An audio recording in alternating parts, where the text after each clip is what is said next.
And we are live. How's everybody doing tonight? My name is Anthony Brian Logan, and you're watching and/or listening to ABL Live. Thank y'all for joining me tonight. You could be almost anywhere in the world, but you're right here with me live on the show, and I appreciate y'all for that. We got a whole lot going on all over the internets, all over mainstream media, social media, everywhere, and I don't know where to start. First of all, Candace Owens is out over at the Daily Wire, and I think that we all saw that coming a mile away. We'll talk about potentially why a little bit more a little bit later. Also, some kind of breaking news, but not breaking news. There's been a terrible mass shooting in Russia at a concert, and I believe the death toll is over 133 people.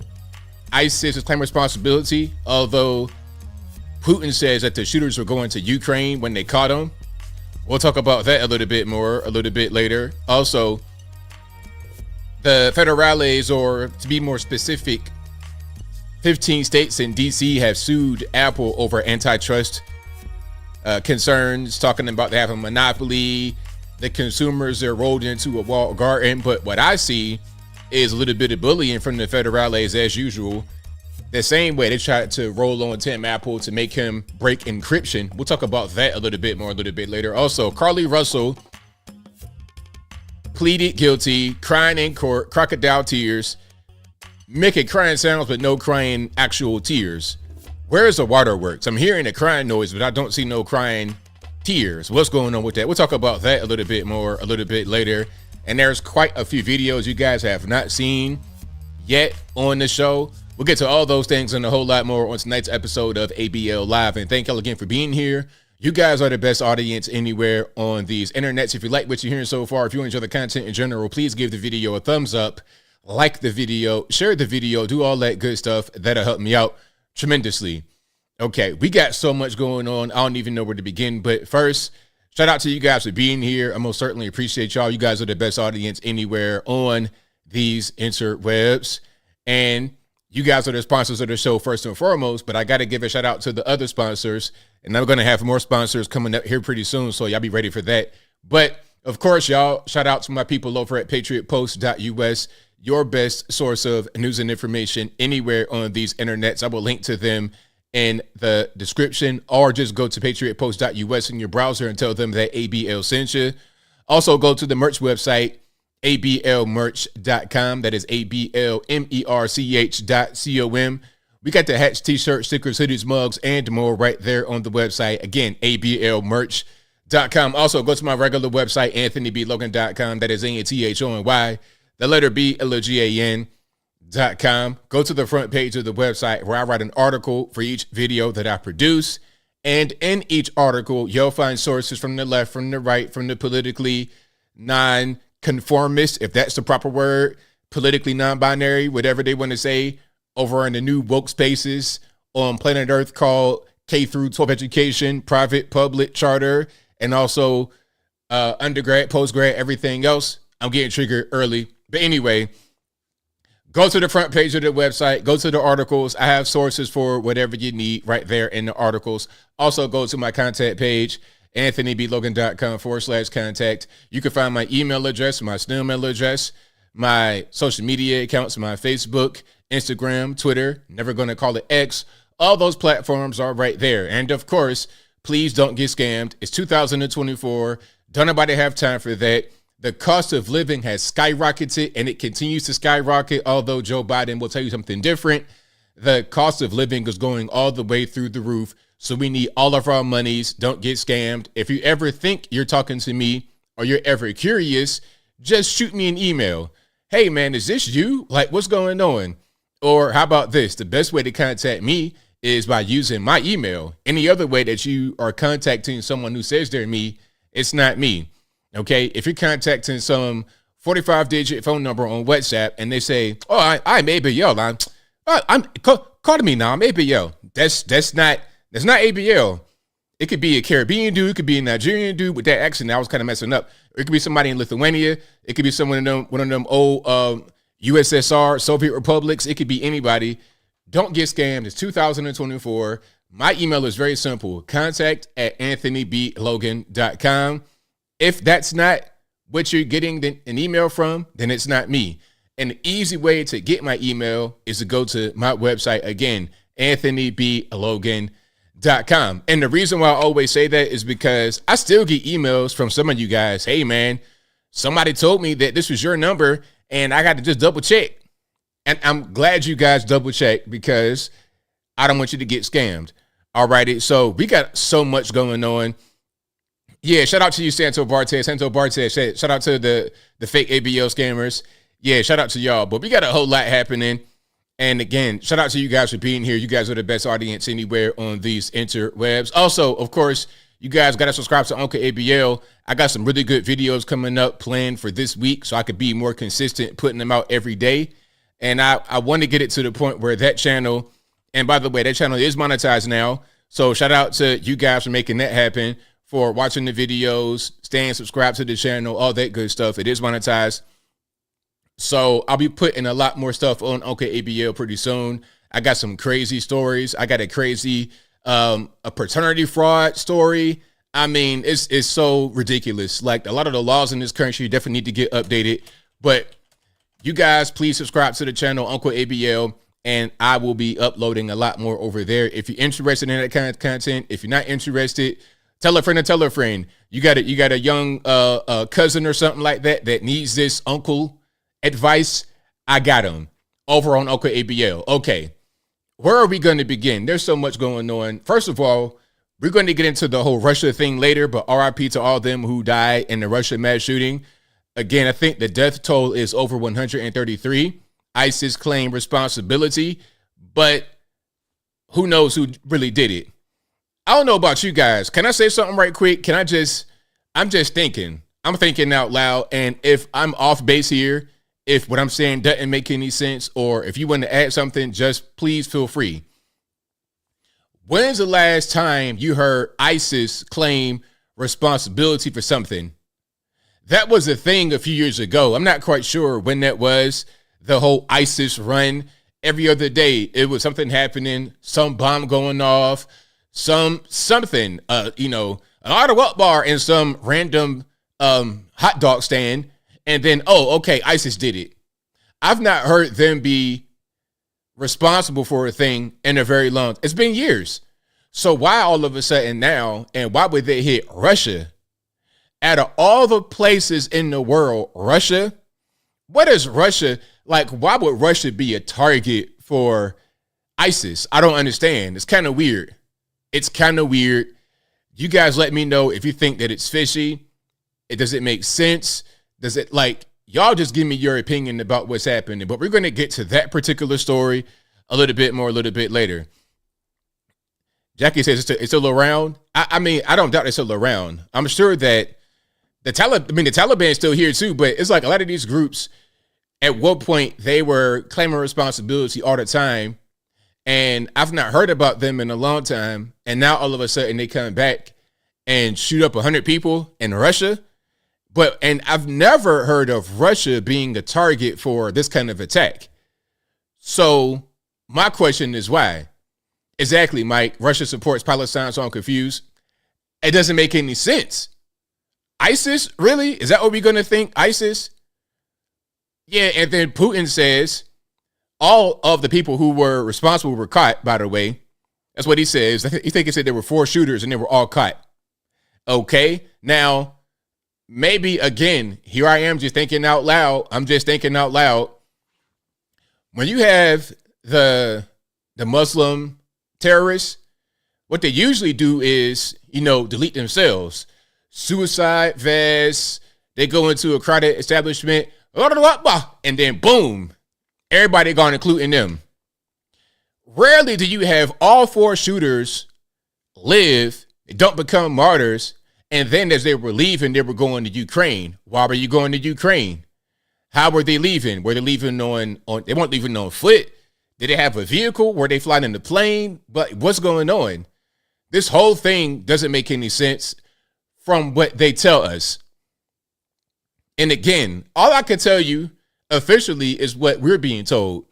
What I'm telling you guys is what they're telling us doesn't make sense. And this wouldn't be the first time we've been lied to.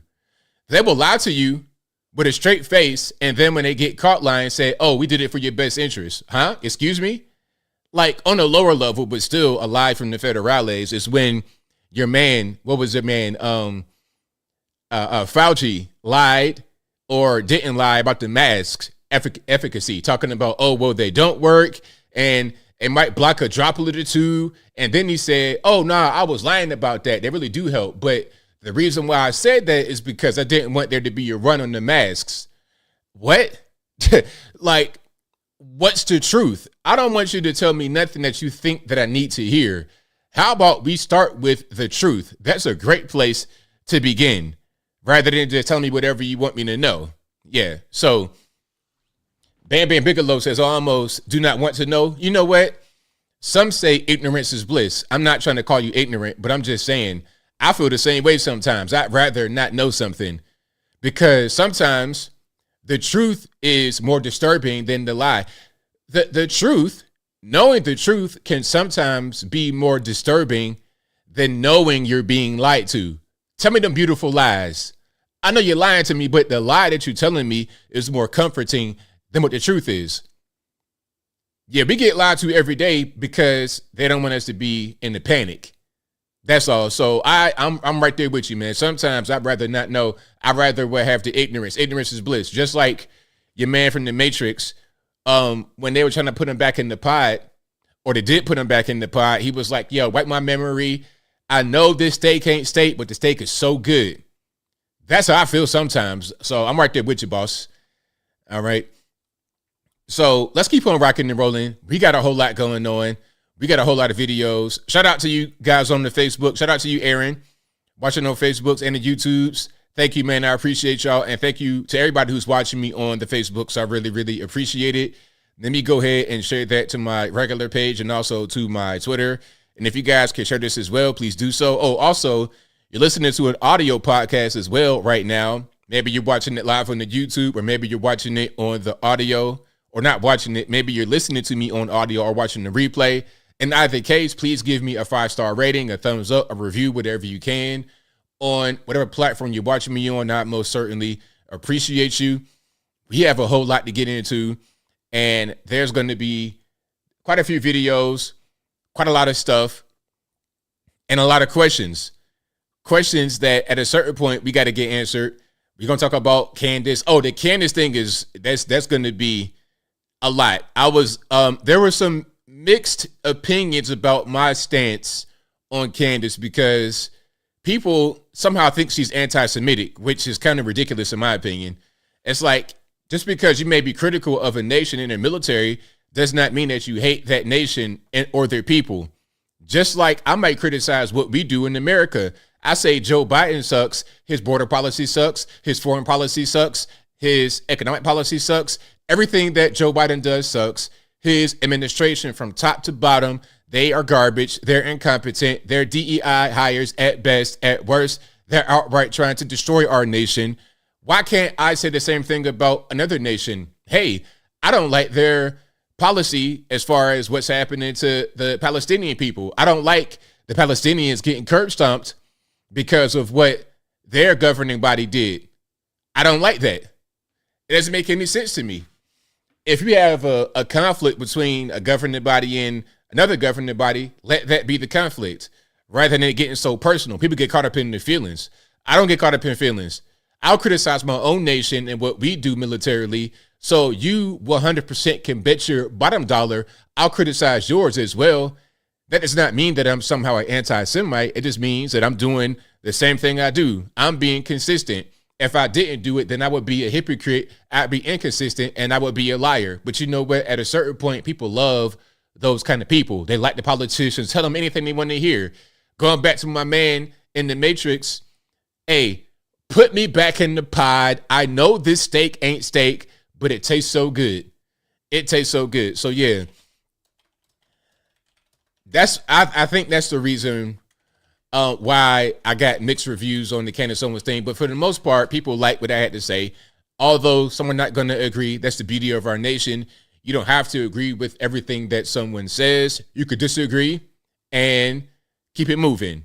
That's just kind of how it goes. So shout out to you guys who agree, disagree, whatever. I appreciate you either way. And I saw my brother Brandon Taylor, shout out to him. I saw him and I saw his reaction to it. And he was like, and he's on the side of the Israelis. He has the Hebrew on his arm tattooed. It's like, yo, I respect you and your decisions to support whoever you want to support. And he had the same kind of opinion I had. He was like, hey, just because you don't agree with somebody does not mean that they're somehow anti-Semitic. The whole anti-Semitic thing gets used the same way that the word racism used. Does racism exist? Yes. But just because I don't like this person and what they do from whatever standpoint, whether they might be in the military, they could be a chef. It's like, okay, I go to your restaurant and your food sucks. Does that mean I'm racist? No. If you are the defense secretary, Lord Austin, and you're doing a good job with defense or a bad job with defense, whatever I say about you does not necessarily have anything to do with your race. If you do a bad job or a good job, maybe it's because you did a bad job or a good job, not because you're black and I'm judging you based on you being black. Okay? And the same thing, if you white, black, Puerto Rican, Canadian stripe, whatever it is, maybe I'm judging you because of what you did or what you didn't do and nothing else. People use, oh, I fit into this category. I'm Jewish. I'm black. I'm white. I'm Puerto Rican. I'm Canadian stripe. I'm an alien. I'm a space demon. I'm a they, them, zero. It's like, I don't care what you identify as, sir. I see your Adam's apple. All I'm saying is, don't go into the Planet Fitness women's bathroom. Don't go into the Planet Fitness women's bathroom looking like you play football for a living with a skirt and some high heels on. That's all I'm trying to say. That's all I'm trying to say. There's a women's room and the men's room. If you can't figure it out, if you can't move around, then that's not my problem. It's not my problem. Okay? If you are confused this morning as to what your gender is, that's not my issue. That's your issue. But just because I say you're confused does not mean I'm a homophobe. I'm getting too deep. So let me go ahead because I got some more videos that kind of talk to that. Have you guys seen the whole Planet Fitness drama? $400 million they lost. And I think market cap because of a male or a few males being allowed into the women's restroom. And there was a picture that went viral. Hold on. I gotta find this. You guys probably have seen it. And this is just out of this world. It's crazy. Okay, yeah. This is your man right here. Now look, okay, sir. Whatever you identify as, man, look, that's your business. You could do that in the privacy of your own home. But yo, you know what? If I'm in the general workout area at Planet Fitness and I'm huffing and puffing, brr, they ringing a lunk alarm on me. Have you guys seen a lunk alarm? Hold on. I'm going to show you the lunk alarm, and then I'm going to get into what they are doing at Planet Fitness in the women's changing room, the dressing room. All right.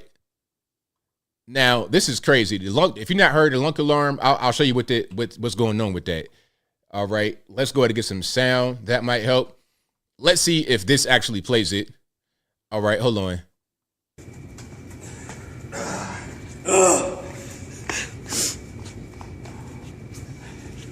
You ready, bro? Let's get 6 of them, all right? 6.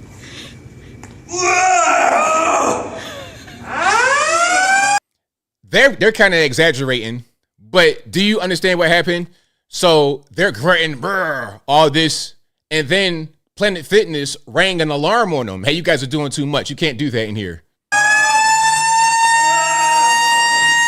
Like, it's a fire alarm. Get out. Get up. Because you guys are doing too much grunting in the general working area. That's what Planet Fitness does, okay? Just so you're on the same page and you understand what's going on.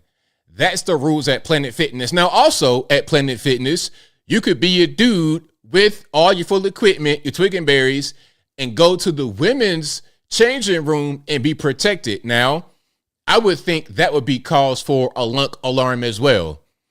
That would be cause for a lunk alarm. If you are a man going into the women's restroom, but in this case, I don't have video, but I have a picture, and be warned, it's not nothing too crazy, but it's a little crazy. Okay, you have a guy that might have played football in high school, who's now a 38-year-old dad with 2 or 3 kids, okay, wearing women's clothing. He went to his sister's closet, to his wife's closet, and put on her clothing. Maybe even his daughter's. We have on a pair of stockings. I believe I see stockings. A dress, like a little mini dress, like a little skirt. And a spaghetti strap shirt with some kind of padded bra type situation, because I see his chest is flat right up under the armpit. And then it goes, I don't know what's going on here. This is a lot happening. Now, this is in Planet Fitness. Again, ring the lunk alarm on this guy. But they didn't do it. And as a result of all of what's happening here, Planet Fitness has lost $400 million in market cap. And I'm going to skip to that video right quick. I was going to play that later, but it was on my mind. And this is a pretty important piece. Matter of fact, hold on. I got this guy right here talking about what happened, and then there's another one. But yeah, if I got to do with stuff like that, I'm good. I promise I'm good. I don't want to deal with it. I'll pass. Fitness. All right, here we go. I think this might have been in Alaska. Now, this is a different situation, but the same situation. Now, this woman says she saw a guy in there shaving. I hope he was shaving his beard. If he was doing something else, that's even crazier. At that point, I'm calling the police. Like, yo, come on, get this guy up out of here. Get the paddy wagon. Get the get whoever you can up here. Get weapons. I don't want to see this guy shaving that. But let's check out what she says here. And there is a man shaving in a women's bathroom. I realize he wants to be a woman. He gets to be a woman. I love him in Christ. He's a spiritual being having a human experience. He doesn't like his gender, so he wants to be a woman. But I'm not comfortable with him shaving in my bathroom. So that was Planet Fitness customer Patricia Silva recalling an incident at the gym's Fairbanks, Alaska location, where she says a biological man was shaving in the women's locker room.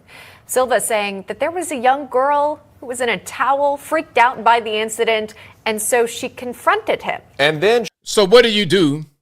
What do you do when you're bringing your kids there, or you got your young adult children? You might go to the gym and you might have your 14-year-old daughter with you, your 15-year-old daughter, and then you got this man in here shaving his beard or whatever he's doing. He's probably like not really dressed all the way. What do you do in that situation? Man, look, I can't say exactly what I would do if I was in that situation. If that was me and I had 15-year-old daughter or something like that, nah. Or if it was if I was married, it was my wife out there and they calling me, hey, some dude's in here. Nah. She reported it to staff at the front desk of Planet Fitness, who didn't really do anything, she says. Following her video, though, the video online, Planet Fitness suspended Silva's membership, saying she violated its policies. And since then, Planet Fitness's stock has taken a nosedive. Take a look at these numbers on your screen, dropping by more than 6% in the last week. Patricia Silva is the... Rightfully so. Rightfully so. They earned it. They deserved it, because not only did they not do anything about the situation, they didn't. The woman was concerned about what was going on. They totally ignored her, told her to beat it, kick rocks or whatever. And then rather than actually taking action against the person who was doing wrong, they suspend her. Okay, you guys want to play like that? Cool. Well, check this out. Take this 6.6% market cap decrease in 1 week. Take that. The woman who had her membership revoked following the incident. She joins us here on National Report. Patricia, thank you so much for coming on. And again, your video has gone viral. Many people work out again at Planet Fitness. They're seeing a loss, obviously, over the... You guys, somebody said buy the dip. But you could try to buy the dip, but good luck, because it might keep going. So you might just be, you might lose your whole shirt over that. Viral video. We watched the video, and seemingly there's no hate speech involved in it. Again, you talked about your Christianity, your acceptance of everyone, but just the sheer fact of being uncomfortable with a biological man in the women's locker room. Can you take us back to that moment? I'd be happy to, and I want to first thank you for having me on today. I think this is a very important message for not just for every gender in the world. We need to remember that every life matters, and we want to be able to accommodate, but we also want to keep safe spaces for, men, women, and other. So there are solutions to this problem. You just have to get people to go with that. Yeah. So go ahead. Yeah. Go ahead. So anyway, I went into the gym, getting ready to work out. And as I walk in the gym, there's a man in the mirror, and his reflection, my reflection, he was actually shaving his face. Okay. We got some clarification. Like, what was he shaving? That was probably a question that was posed to her. It's like, you said he was shaving. Well, what was he shaving exactly? I'm glad that it was just his face, although there shouldn't be a man shaving anything in the women's changing area, Planet Fitness, or anywhere else. And I full face shaving cream, and I walked past him and counted. Yo, is that him? Do you see this? Imagine seeing this. Women, I feel so bad for you guys if you got to do with stuff like this, to see this kind of thing happening in your bathroom. 10, because I wanted to be calm. And as I walked out, I noticed that girl sitting in the corner. She was a young girl. I can't say what her age was, but she was wrapped in a towel, and she appeared to be very terrified that this man's in her locker room. And I don't think that's the same guy from the dress picture. I think this is a different guy in a whole different place. But this has become kind of an epidemic everywhere. Bathrooms, gyms, any kind of space where it's supposed to be women only, men have infiltrated, because it was so predictable. We all called it. I called it. Everybody called it, because once you say a man can identify as whatever he wants, you're going to have regular Joe from accounting go wherever he wants. And then it's up to you to do something about it. And a lot of times they don't do anything. And I said to him, hey, and he looked up. I took a picture of him, this one. And I said, I don't want to be vulgar, but I said, you're a man with a penis and you're in a woman's locker room, and that's not okay. You need to leave. And he argued with me, said, I'm LGB, I'm transitioning, and I can stay. There it is. That's what they're going to say. That is going to be their whole message. Yeah, I'm LGBT. So what? You're a bigot. Leave me alone. And I said, you're making this a very uncomfortable situation. You need to leave. And he wanted to argue, so I walked out the front door. And as I walked out the front door, I stood at the edge of the bathroom, because I wanted the desk was about 25 yards away, and I want everybody in the building to hear me. So I said, excuse me, there's a man in the women's locker room shaving his face, and it's not okay. And so I proceeded to walk out the door, and as I'm going out the door, a woman says, it's a girl. I said, it's a man. And that was that take on it. And I walked outside, and I videotaped that message, and then I went home. And the next day, about 8:55 a.m., Planet Fitness called me, and they said they were canceling my membership because I crossed boundaries. And I said, explain, please.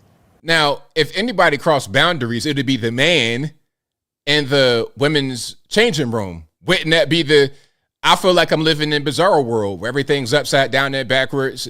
Left is right and right is left. And they said, you took a picture in the men's locker room. And I said, the sad part about this whole thing is that man can walk up to this desk and he can say he's a man, and you're not asking for a government ID that I can tell. And he now gets to enter. Now, it's not just him. It's any man that walks the streets. And that's what costs us, our children and our women's vulnerabilities, rapes many times. I mean, this guy might be just fine. He might not be a perpetrator, but guess what? He's a man. He was born man, and he should choose not to be in the women's locker room. And that's pretty much facts on that. Now, this is a longer interview, about 15 minutes on Newsmax. But yeah, that's what's happening right now. So I don't know. If I was a woman, I would not even go to a lot of these spaces because I'm not trying to have Bob from accounting, Ted from IT all up in the bathroom. I'm in there trying to handle my business, and then we got this dude over here hovering over my back. Nah, man. Or if I do go to a space like that, what I'm going to do is bring a weapon. Well, I'm going to do that anyway because that's how I am. But definitely, if I was a woman, I would most certainly be on guard in a place like a bathroom, which shouldn't be that way, but it is what it is. Okay, now check this out. This man is he canceled his membership, and let's see what he says about the whole situation, about the whole ordeal, because locker gyms and whatnot, they're notorious for making it difficult for you to cancel membership. So I just left, canceled my membership. I went in, the lady who helped me out, she was new, she was in training. She got to the point where she asked the reason why I was canceling it, and I informed her about the Alaska situation and the Planet Fitness non-discrimination policy and how they sided with the man in the bathroom and they revoked the lady's membership in Alaska. And she's like, I never heard of that. And I can believe it because she's new to Planet Fitness. But what got me was when it got to the point where she had to put in the reason for the cancellation, she asked the manager what she should put in there, and she told him what I had said. He said, well, we can't put that. And they put a different reason in there. Why can't they put that? Like, okay, if you're asking me my reason, why can't I put my reason? Why? Why even ask me for my reason if I can't put what I want to put? I don't understand. To justify my cancellation. So not only is Planet Fitness siding with the trans non-discrimination thing, but now they're covering it up. Instead of admitting what they did was wrong, they hid the reason why I canceled my membership. Doesn't matter. I'm no longer a member. They're no longer going to get another penny of my money, and I hope every one of you do the same thing. We got to protect our women. We got to stop letting the 1% take over. Take a stand. It's time. So then, shout out to my man. Shout out to Jim Bro. I ain't trying to get in. Look, I don't want no smoke with Jim Bro right there. Biceps, triceps, all of that is out of this world, man. I don't want no problems. I see him walking down the street. I be like, all right, sir, have a nice day. You know what I mean? That's pretty much how I'm going to rock with it. But yeah, that's what's going on. So Planet Fitness, a lot of these gyms, if you got a good gym, a non-woke gym that would not allow this kind of stuff to happen, shout out to you. Shout out to you. Now, I have a video here of a flight. Something's going on the flight. I kind of watched this, but I kind of didn't. Let me see what this, American Airlines, of course, right? American Airlines. What airline is most likely to have you involved in the fist fight on the actual plane? Like not even in the airport, but on the plane, in the tube, in the sky. Spirit, American. I think it was American where the Asian guy got beat up, glasses all over the place. It was crazy. I see quite a few fights from Spirit, but this one is from American. And then somebody said something anti-Semitic. Hold on. Now, look, I don't know when this kind of stuff started happening. When did we start fight clubs on airplanes? I don't understand. We're all going to the same place. Let's just sit down and relax until we get to our destination. If we want to fight, we want to do some Krav Maga, we want to do some Brazilian Jiu-Jitsu, whatever it is, can we just land first? Why must we fight right now? Why? I don't touch anybody. Universally, karmically mess you up. I think he's got a bag. That's what I was just about to ask. Yeah, I saw him put it to somebody. So I can get right back down. Somebody said it right there. Steven says, Greyhound crowd can afford to fly now. Exactly. My solution, I think I said it before, my solution to airplane fights would be to have very expensive tickets, $500 minimum. These $65, $70. Look, man, don't nobody got no time for that. That's like almost Ubering from point A to point B and back. That's like the cost of an Uber ride for like a round trip. A round trip airplane ticket can be the same price as an Uber ride. That's too cheap. It's great for many of us who are not going to act a fool and we get good prices, but you're also going to have, the hood guys, the bad people, the professional backyard fighters. They're all going to be flying at the same time. Do you have a bag you want to grab or anything before you get off? Don't attack me with two individuals against one. Is he sitting down? You guys are... No, they're gonna have him. Hey, you know what and stuff? No, it's all, you're all teaming up. You see how most of the people are white here? Yeah, so you were like, I'm trying to get to my home country and you all people made it harder for me to get to my home country. I'm telling you. No. And this white-haired guy is taking... Was he touching him? What's going on there? No, and this white-haired...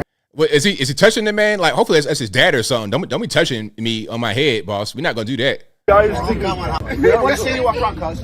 Sir? Go up to the front. Sir. You gotta go upstairs. Come on. Hold on, let me This is go. a big guy. Hey. Okay. Come on. Let's Are you go. gonna chuck me? No, No, we're not he's gonna getting have that fight. We're gonna go here. Hey, I didn't get in your face. Daniel, You told me to get out. 311. I have a ticket. 311. Yeah, I have a ticket. Let's go. Go ahead. No. Go ahead, cuz. Hey, Go. let's go. You Hey, touched me first. 311. You took me first. Now, let's go. Okay. 311. I don't think, okay, so in between my man going back to his home country and the white guy with the blue long sleeve, I don't know, man. If I place my bets, I might put it on the white guy because I don't think he's really trying to. A lot of times when guys trying to back up and he's not trying to be confrontational, sometimes that guy might stomp you in the wine.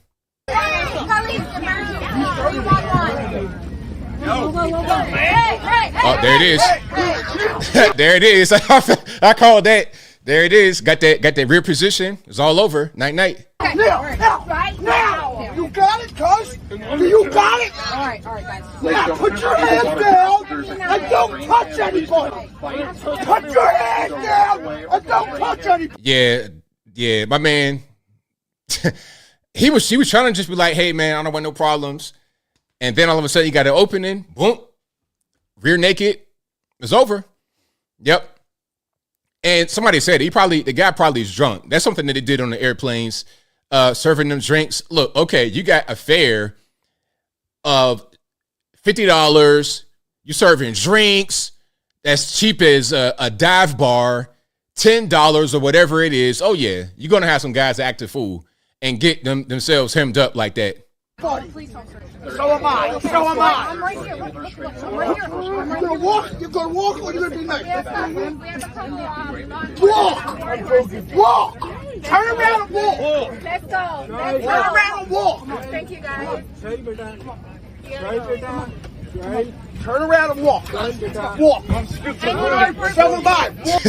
Hey, shout out to toxic masculinity. All the women are just standing around with their phones recording.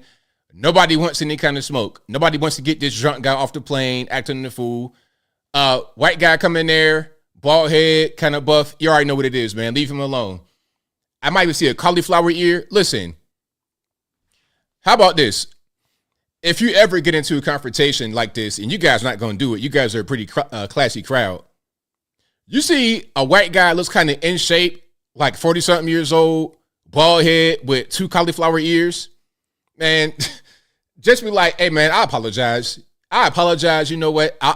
It's my fault. I am in the wrong. You got it. Because what you don't want to do is be on the ground, hemmed up with both of your arms about to pop out of their shoulder sockets. So let's not have that happen. But anyway, speaking of weird things, crazy things, I'm not sure what's happening here. Oh, also, speaking of species you shouldn't mess with and you should leave them alone, I don't think I would do what this person is doing in front of a horse. All right.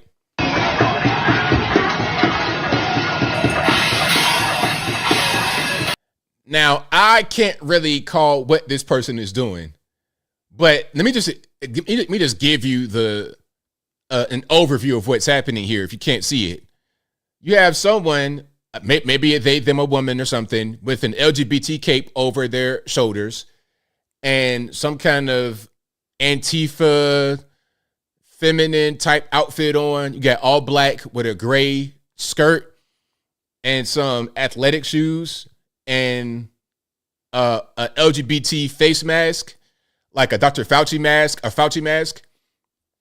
He, she, they, them are beating a symbol, like an actual symbol from a drum set, beating a symbol in front of a horse.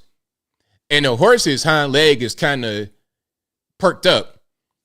If I see something like that, I'm thinking you about to get trampled. Now, luckily, this person doesn't get trampled, but word to the wise, these horses are very strong and very fast.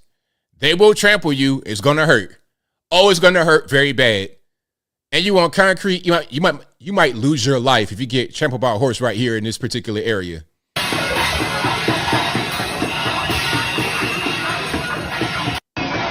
So, yeah, shout out to the horse for maintaining control. But the horse, it could have just that quick. Them horses are very fast. Like, if you see a horse, usually when you see a horse, they're just kind of trotting. And you don't see horses all the time in person. I see them all the time in person. They go very fast. And they will stomp you. You talking about getting stomped in the wine. They will do the Macarena all on your forehead. So, leave the horses alone. Don't mess with wild animals or any animals. That's really like animal cruelty to do stuff like that, to antagonize animals. Leave them alone. All right, now let's go to New York City right quick. Now, I don't know who's going to go through all this drama just to buy some dish soap. So, this looks like laundry detergent, dish soap, all that kind of stuff, and you got to push a button for them to come unlock the soap.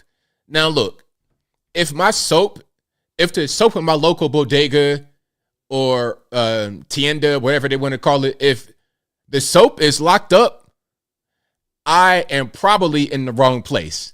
Who's going to steal this big item? Why?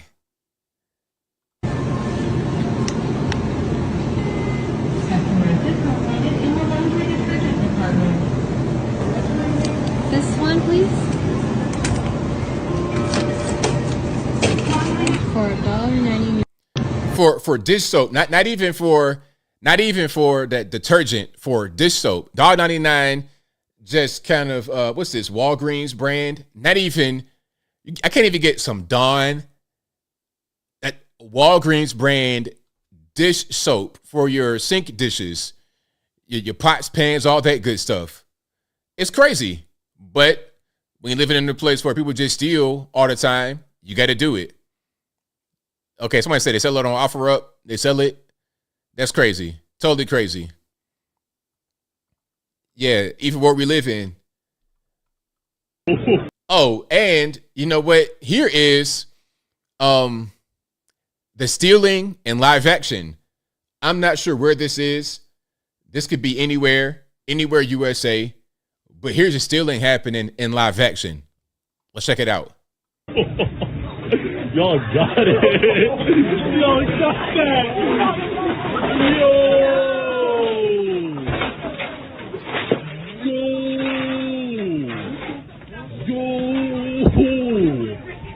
Want something to drink? What? Somebody pull. Yo, somebody pull. You're not gonna have it, kid. That's stealing. Oh, look here, the devil's in you. Meanwhile, trying to say y'all doing the wrong thing. These kids don't care nothing about that. They don't care anything about the actual adult trying to say, don't do it. You're doing the wrong thing. Good Samaritan. They don't care. They don't care anything about it. All they're going to respond to is when the police roll up on them and knock them in the head with a baton or something crazy, or lock them up, give them football numbers worth of time in the penitentiary. As long as they could do whatever they want and get away with it, they'll keep on doing it. It's fun. And until there's consequences. And then when there's consequences, all of a sudden it's the white man's fault. It's this person's fault. It's that person's fault. Well, whose fault was it when you were in the store stealing, knocking things down for no reason? AOC would say they're hungry. All they want is bread. That's why they were in the store laughing and smiling and recording the video for TikTok. That's why they were doing it, because they wanted bread, right? Does your mom take you to church? You don't care. You pay for it 5 years later. What the fuck is this one? So yeah, that's what's happening. That's why your dish soap is locked up. Not only because of the stealing from the stores, it's the outright just mob action, but also the organized crime gangs that come in there and steal things to sell them on the streets. All right. Now, speaking about young people, shout out to all the youngins watching. Shout out to everybody, the Gen Zs and all you good guys out there, guys and girls. There is a hunger strike happening at University of South Florida. All right. 18 students started a hunger strike. Now, this was on March 20th. So this was what, Wednesday? Wednesday night, this was posted. Now, I want to know if they are still doing the hunger strike, or if it's like a Ramadan type situation. You know, Ramadan, you can't eat in the daytime. Maybe they might sneak at night and eat something. I don't really know, because you can eat at night or before sunrise and sunset in Ramadan, but they're saying they're doing an outright hunger strike. I want to know if it is a real hunger strike or just a Ramadan fast, which is not a strike. But let's check this out. Okay, we got some Arabic going on. Bismillah Rahman Rahim.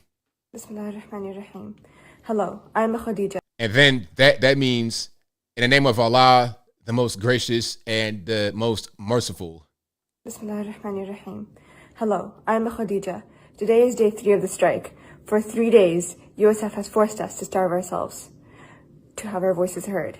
We are relying on fish oil and water to sustain ourselves. Come on. I want you to do a real, I want you, like, no nothing. No oil, water, bread. I'm talking about just straight cold turkey. No nothing. I feel malnourished and fatigued. My body feels weak. How can we believe USF cares for their student body when they make it abundantly clear they'd rather watch us starve than even meet one of our demands? Are they waiting for someone to drop dead to take action? It's been 3 days, via law. Now, I never understood college students protesting their college. I never understood that. It's like, you're paying them. You are the customer. If you don't like what they're doing, there's a bunch of other colleges out there. Just go to a different college. I never understood that. I never really got it. There's quite a few things I didn't really understand about college. I didn't understand the kids that would live, like, let's say, for example, in Norfolk, you from Norfolk, you live in Norfolk, you go to ODU and live on campus. For what? To stay at home or do something else? You're just incurring another expense, having this big, heavy student loan debt on your back. I don't understand. And if you go into a school that's not doing right, then go somewhere else. That was my experience. Like, I was trying to go to Norfolk State at first before I went to ODU, because I graduated from TCC, from the community college. I graduated, got an associate's degree, and I was going to go to Norfolk State first to finish my degree, but I could never really get with the guy that I was supposed to get with as far as getting my classes scheduled. It was always a problem. Like, you know what?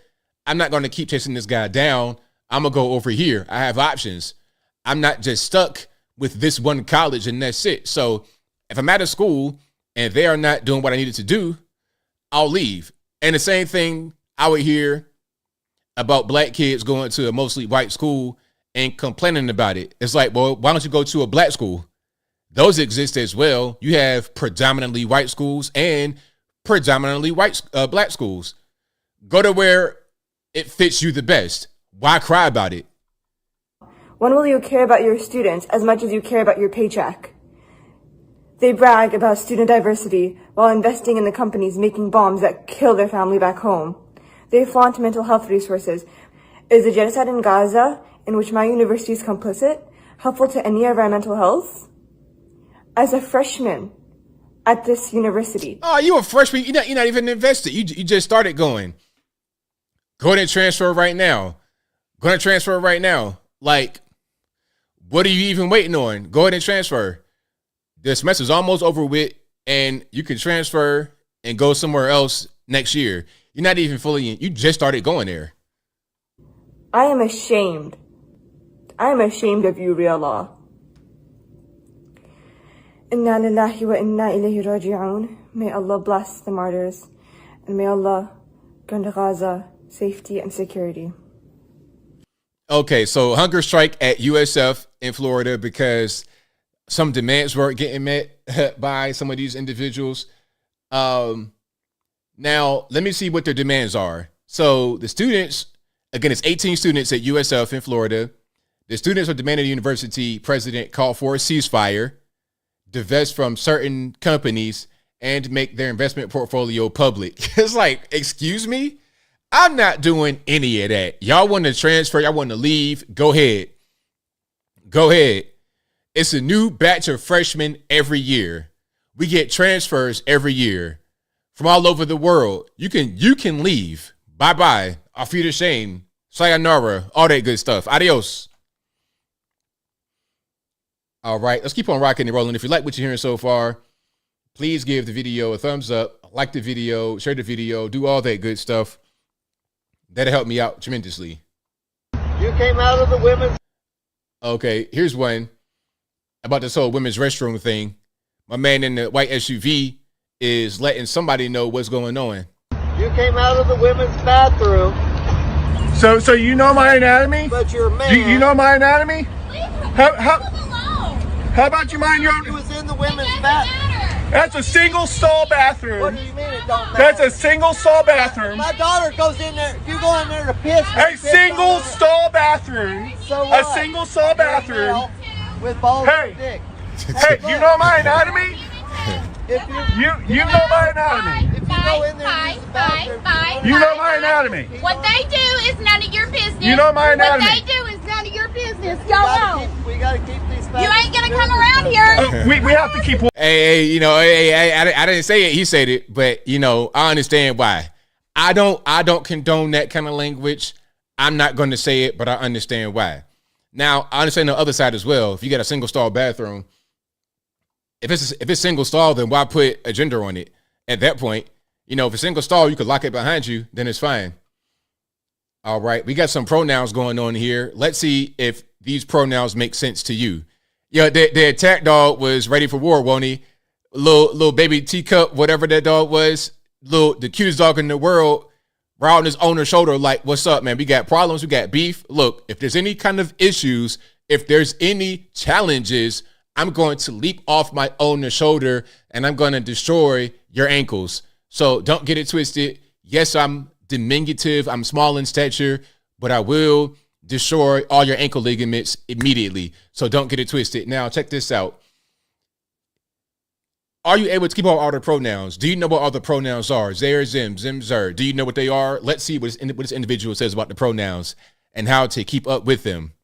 Hi, I'm Mandolin at Witch Bitch, and I'm just responding to a couple of the comments that were left on this video. These are actually my pronouns. They are a non-binary expression for people who don't resonate with they, them, because not everyone does. There are other ones as well, such as fey, femme, and many people have reasons for why they would prefer to go by an alternative. I have my own, and I will be doing my own explanation video on my TikTok later in the week. But for now, yeah, they're just my pronouns, and they are what I go by as a non-binary person. Thank you. Okay, I hope, you know what I hope for the future? My hope for the future of this nation, of this world, is that all this pronoun stuff will just go away. It just go away. Or if it doesn't go away, don't, how can I say, don't persecute me for not participating in it. If you say, hey, my pronouns are X, Y, Z, this, that, and the third, literally, they might say my pronouns are X, Y, Z, this, that, and the third. X, Y, Z, and this, that, and the third for my pronouns. Okay, check it out. I'm not going to do that. Do you have a name? A first name? I'll call you that. That'll be my compromise. What's your actual name? Your name is Bob. Okay, I'll call you Bob. How about that? Your name is whatever. Cool. Xerxes. Okay, I'm going to call you Xerxes. It's totally fine. but I'm not calling you by some random made up pronoun that you have for yourself. All right. Call me a clown, but you think you're a woman. All right. Here's something else. We got a street preacher versus a woke person. Street preacher versus a woke LGBT. Who's going to win? Let's check it out. And shout out to the street preacher. I don't know him, but I've seen him before, but I don't know him. His hoodie says Ministry of the Word. And on the video, it says, Jesus loves you. Call me a clown, but you think you're a woman. But you think you're a woman, though. Like that. So we see kind of what's going on here. I'm not quite sure who this person looks like, but I know who they don't look like, and that is a woman. That's the pot calling the kettle black right there. You every day you wake up, you play dress up and masquerade. You are who God says you are, and God says you're a man. And I'm the clown. I'm in touch with reality. You think that you're a woman. You are confused. This is confusion. You need to repent. Put on some pants. Go watch a football game or something. Grow your beard out and get back to being a man. Let me ask you a question. Let me ask you. Go watch a football game and grow your beard out was crazy. My man is hilarious. Go watch a football game. Great advice. Why would God put the ideal in a transgender person's head to be trans? Satan put that idea in their head. You got me on Satan. No, Jesus, you need to repent. Angry lesbian. Repent, angry lesbian. Yeah, that's actually some really good advice and a great way to identify this particular individual. Angry lesbian. Angry lesbian. Angry lesbian. Calm down, bro. Calm down, bro. Hilarious. So shout out to the street preacher. Dory Love, is that his name? And if I'm pronouncing his name wrong, y'all please forgive me. Dorrelove. Dory Love. So yeah, shout out to him. Did a fantastic job, my man. If you're watching, you did fantastic out there with the angry lesbian and all the rest of them acting the fool. All right, let's keep on rocking and rolling. We have a lot to get through that I want to address. Let's get into a few financial issues. Yeah.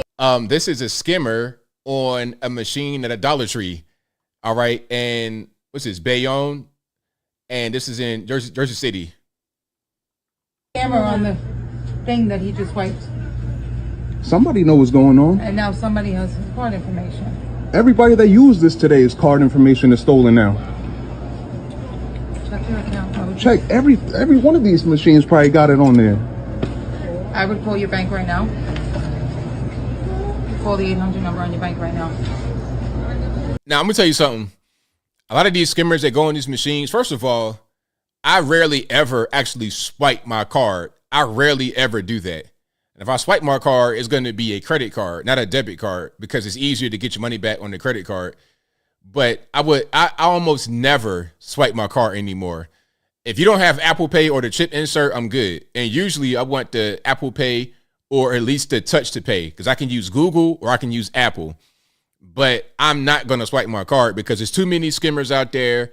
And a lot of times the store owners or the employees are in on it. They will put the skimmer on the machine before the store opens and let it run all day. And they probably will remove it when they get off so nobody notices. They hope nobody sees it. They take it off and then they make money that way. I saw a video. Hold on. Matter of fact, I'm going to show you something. I saw a video today of a woman at a fast food joint FaceTiming people's credit card information to somebody. Okay. Hold on. I gotta show you guys that one. That was crazy. So sometimes you're wondering, hey, what's this charge on my card? How did they get my card number? If your card leaves your site at a certain point, whether it be at a restaurant, like a sit-down restaurant, a drive-through, something like that, they could take your information that way, and you would never know until you see something on your statement that doesn't look right. So yeah, please be aware of what's happening with your statement.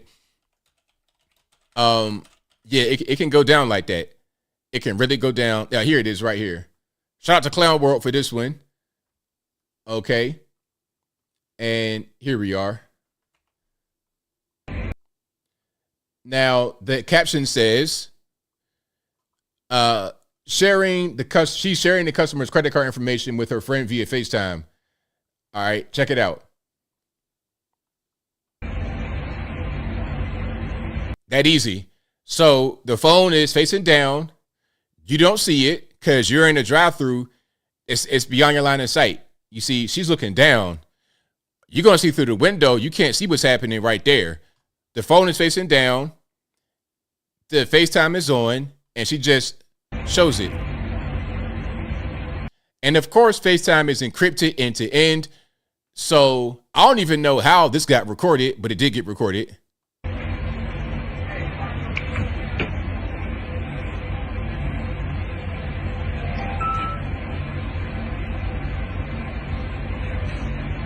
So imagine that you go into your local McDonald's and you're getting ripped off like this in the drive-thru. It can happen to you. It most certainly can. You guys are saying that cash is king. Yeah, for sure. Because cash is the cash. I give you $5. If it's $5, that's it. There's no tracing. There's no nothing. I give you the money and I go about my business. That's just kind of how it goes. Yep. Now, the flip side of that, if you happen to lose your cash, is lost. It's pros and cons, but overall, if security is an issue, then cash is most certainly king. When you're talking about transactions, you can't, there's no way for you to really you give them the appropriate amount of money and it's done. It's over with. Okay. Now let's check out. Now we got scams and all that kind of stuff going on. That's really big. I got scammed like that in Atlanta one time. It took my card. I think I know where it happened because I know I'm very careful with how I spend my money and where I spend it. I was at a restaurant and the girl, I should have known better because her wig looked crazy. Her wig looked like a complete mess. I don't even know what was going on with it, but she looked like she might be a crack smoker for a living.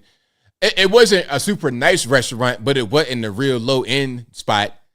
But anyway, I'm paying for my meal, whatever. I give her my card. She goes in the back and comes back and everything's all right. Later on, I think it might have been a week or two later, I'm seeing my credit card statement and somebody tried to buy a dog or something from PetSmart. It was a big charge from PetSmart. I'm not really sure what would be $700 at PetSmart other than a dog. What are you buying? A snake, a terrarium, a fish tank with goldfish and all kind of fish already in it? What are you buying for that much money? The entire store except for a dog? I don't know. But yeah, it was a mess. And I know I kind of traced it back to that particular moment when her and her crazy, ridiculous, halfway rotten wig went in the back of my card. Okay, I should have known better. Don't trust anybody with a wig that looks like roadkill with your credit card information. But I digress. Now, let's go to Costco in Canada and check out the prices. Shop with me at Costco Canada. The prices are insane. 3 steaks are $70. 3 steaks for $70. A strip loin roast, $182 at Costco, Kirkland brand. Loin roast, $182. Prime rib roast, $169. Prime rib roast, $169. Okay, now this is amazing. Sushi at Costco. How did I have no idea? Totally reasonable price too. Okay, back to overpriced food. $11.99. I'm not quite sure I would trust sushi Costco for $15 in Canada. I don't know. That's a little sketchy.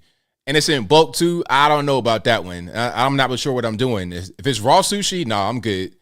If it's cooked, maybe. But raw sushi at Costco in bulk, like it's toilet paper, I'm good.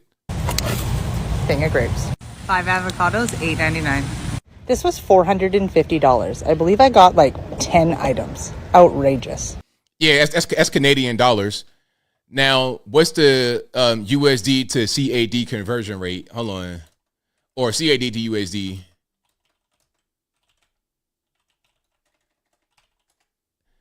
So 1 Canadian dollar is about 73 cents US. Okay, so that's the conversion rate. So what's 450? That's about $330 for that whole cart right there. Okay. And we're at Costco. Remember, Costco is where you save money because you buy things in bulk, right? That's the whole premise. I mean, it's still pretty up there for your meats and things of this nature. All right. But if you like what you're hearing so far, please give the video a thumbs up, like the video, share the video, do all that good stuff. That'll help me out tremendously. All righty. We got a whole lot going on. Okay. Check this out. Back to Canada again. This Canadian has 3 anti-theft devices on his vehicle as car thefts spike across the country. I was playing the video the other day. What was that last time? When was that? Wednesday?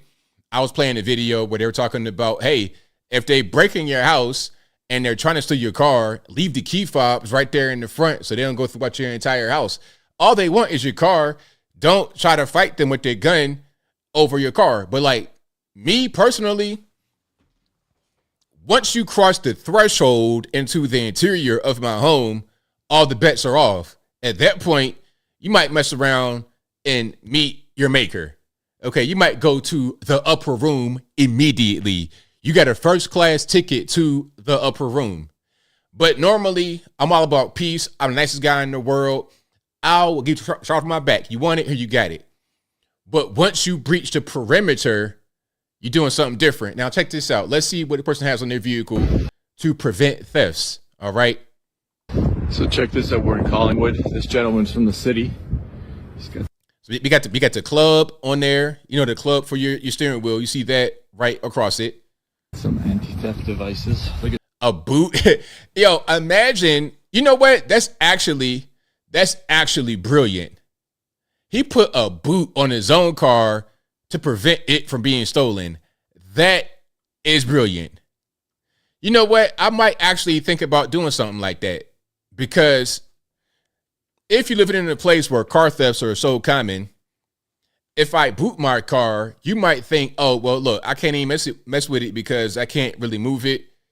Yeah, that's actually brilliant. Look at this. And I'm not even blaming him. Wow. He has not one, but 2 boots on his own car. That's crazy. He's so nervous about theft that's been taking place in Toronto that this is the precautions he takes outside of the city. Nice truck. Canada's in trouble. It's a nice truck. What is that? Is that a Tundra?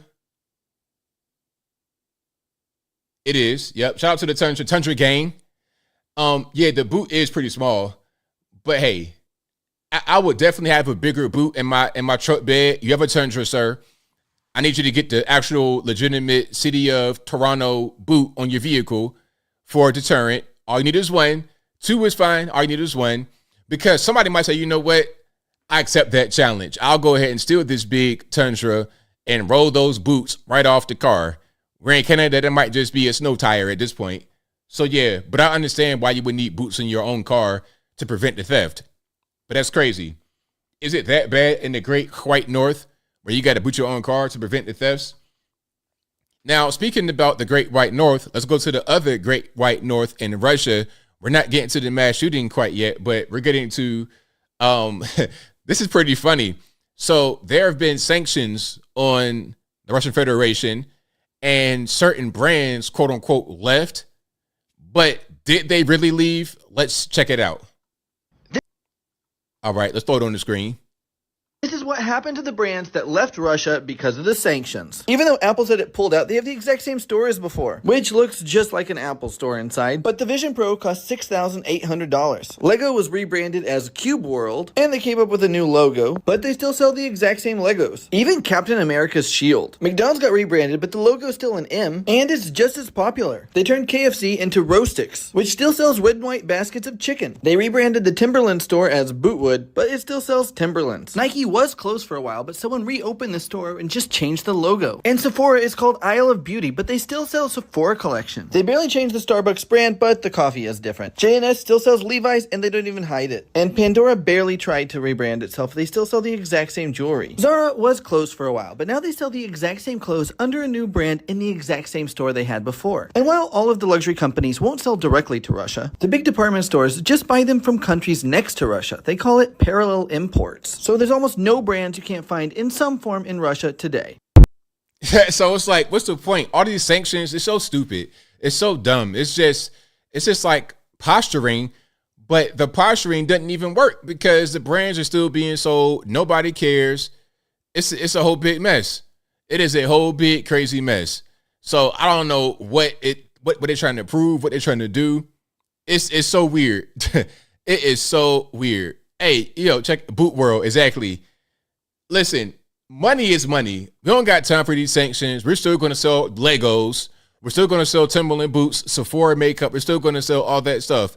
If the market is here and people are buying, people got money, we're going to take advantage of the market. I don't care about none of these sanctions, all that kind of stuff. So what? We're still going to get money. We will still get it. Somebody said it's all still made in China. Oh, yeah. And China's right there. So why would they not supply the next door neighbor with their merchandise? Of course they're going to supply their neighbor with their merchandise. That's what's going to happen there. All right. So we have some San Francisco action going on. We're going to California now. We're leaving the Great White North. We're leaving the Russian Federation. Putin man bad. Vladimir man bad. We're going to San Francisco to see what's happening on our own streets. Check it out. I would describe the situation as a fentanyl genocide. The community is becoming more and more uninhabitable by the day. We have normalized chaos and death walking around downtown San Francisco. There's bodies everywhere, tents, government-issued crack pipes, government-issued needles, feces everywhere. Hundreds of millions of dollars upon billions of dollars have been spent to solve the situation, only for it to get worse. A few things that stick out in my mind from memory. There was a woman who gave birth on the sidewalk outside of the Nancy Pelosi building. It was a crack-induced labor, and the first thing that child touched in this world was the sidewalk. They found a stillborn child inside of a porta potty near City Hall. You have a few incidences of people jumping off buildings, tents catching on fire, which sets entire buildings on fire. There's a lot going on. There's a lot of chaos happening on the streets. But sometimes I say this to people about San Francisco, left coast, California, and they say, oh, ABL, it's not that bad, man. It's just one neighborhood. It's just a tenderloin, man. It's not the whole neighborhood. It's not that bad. Man, look, if it's not that bad, I can't tell.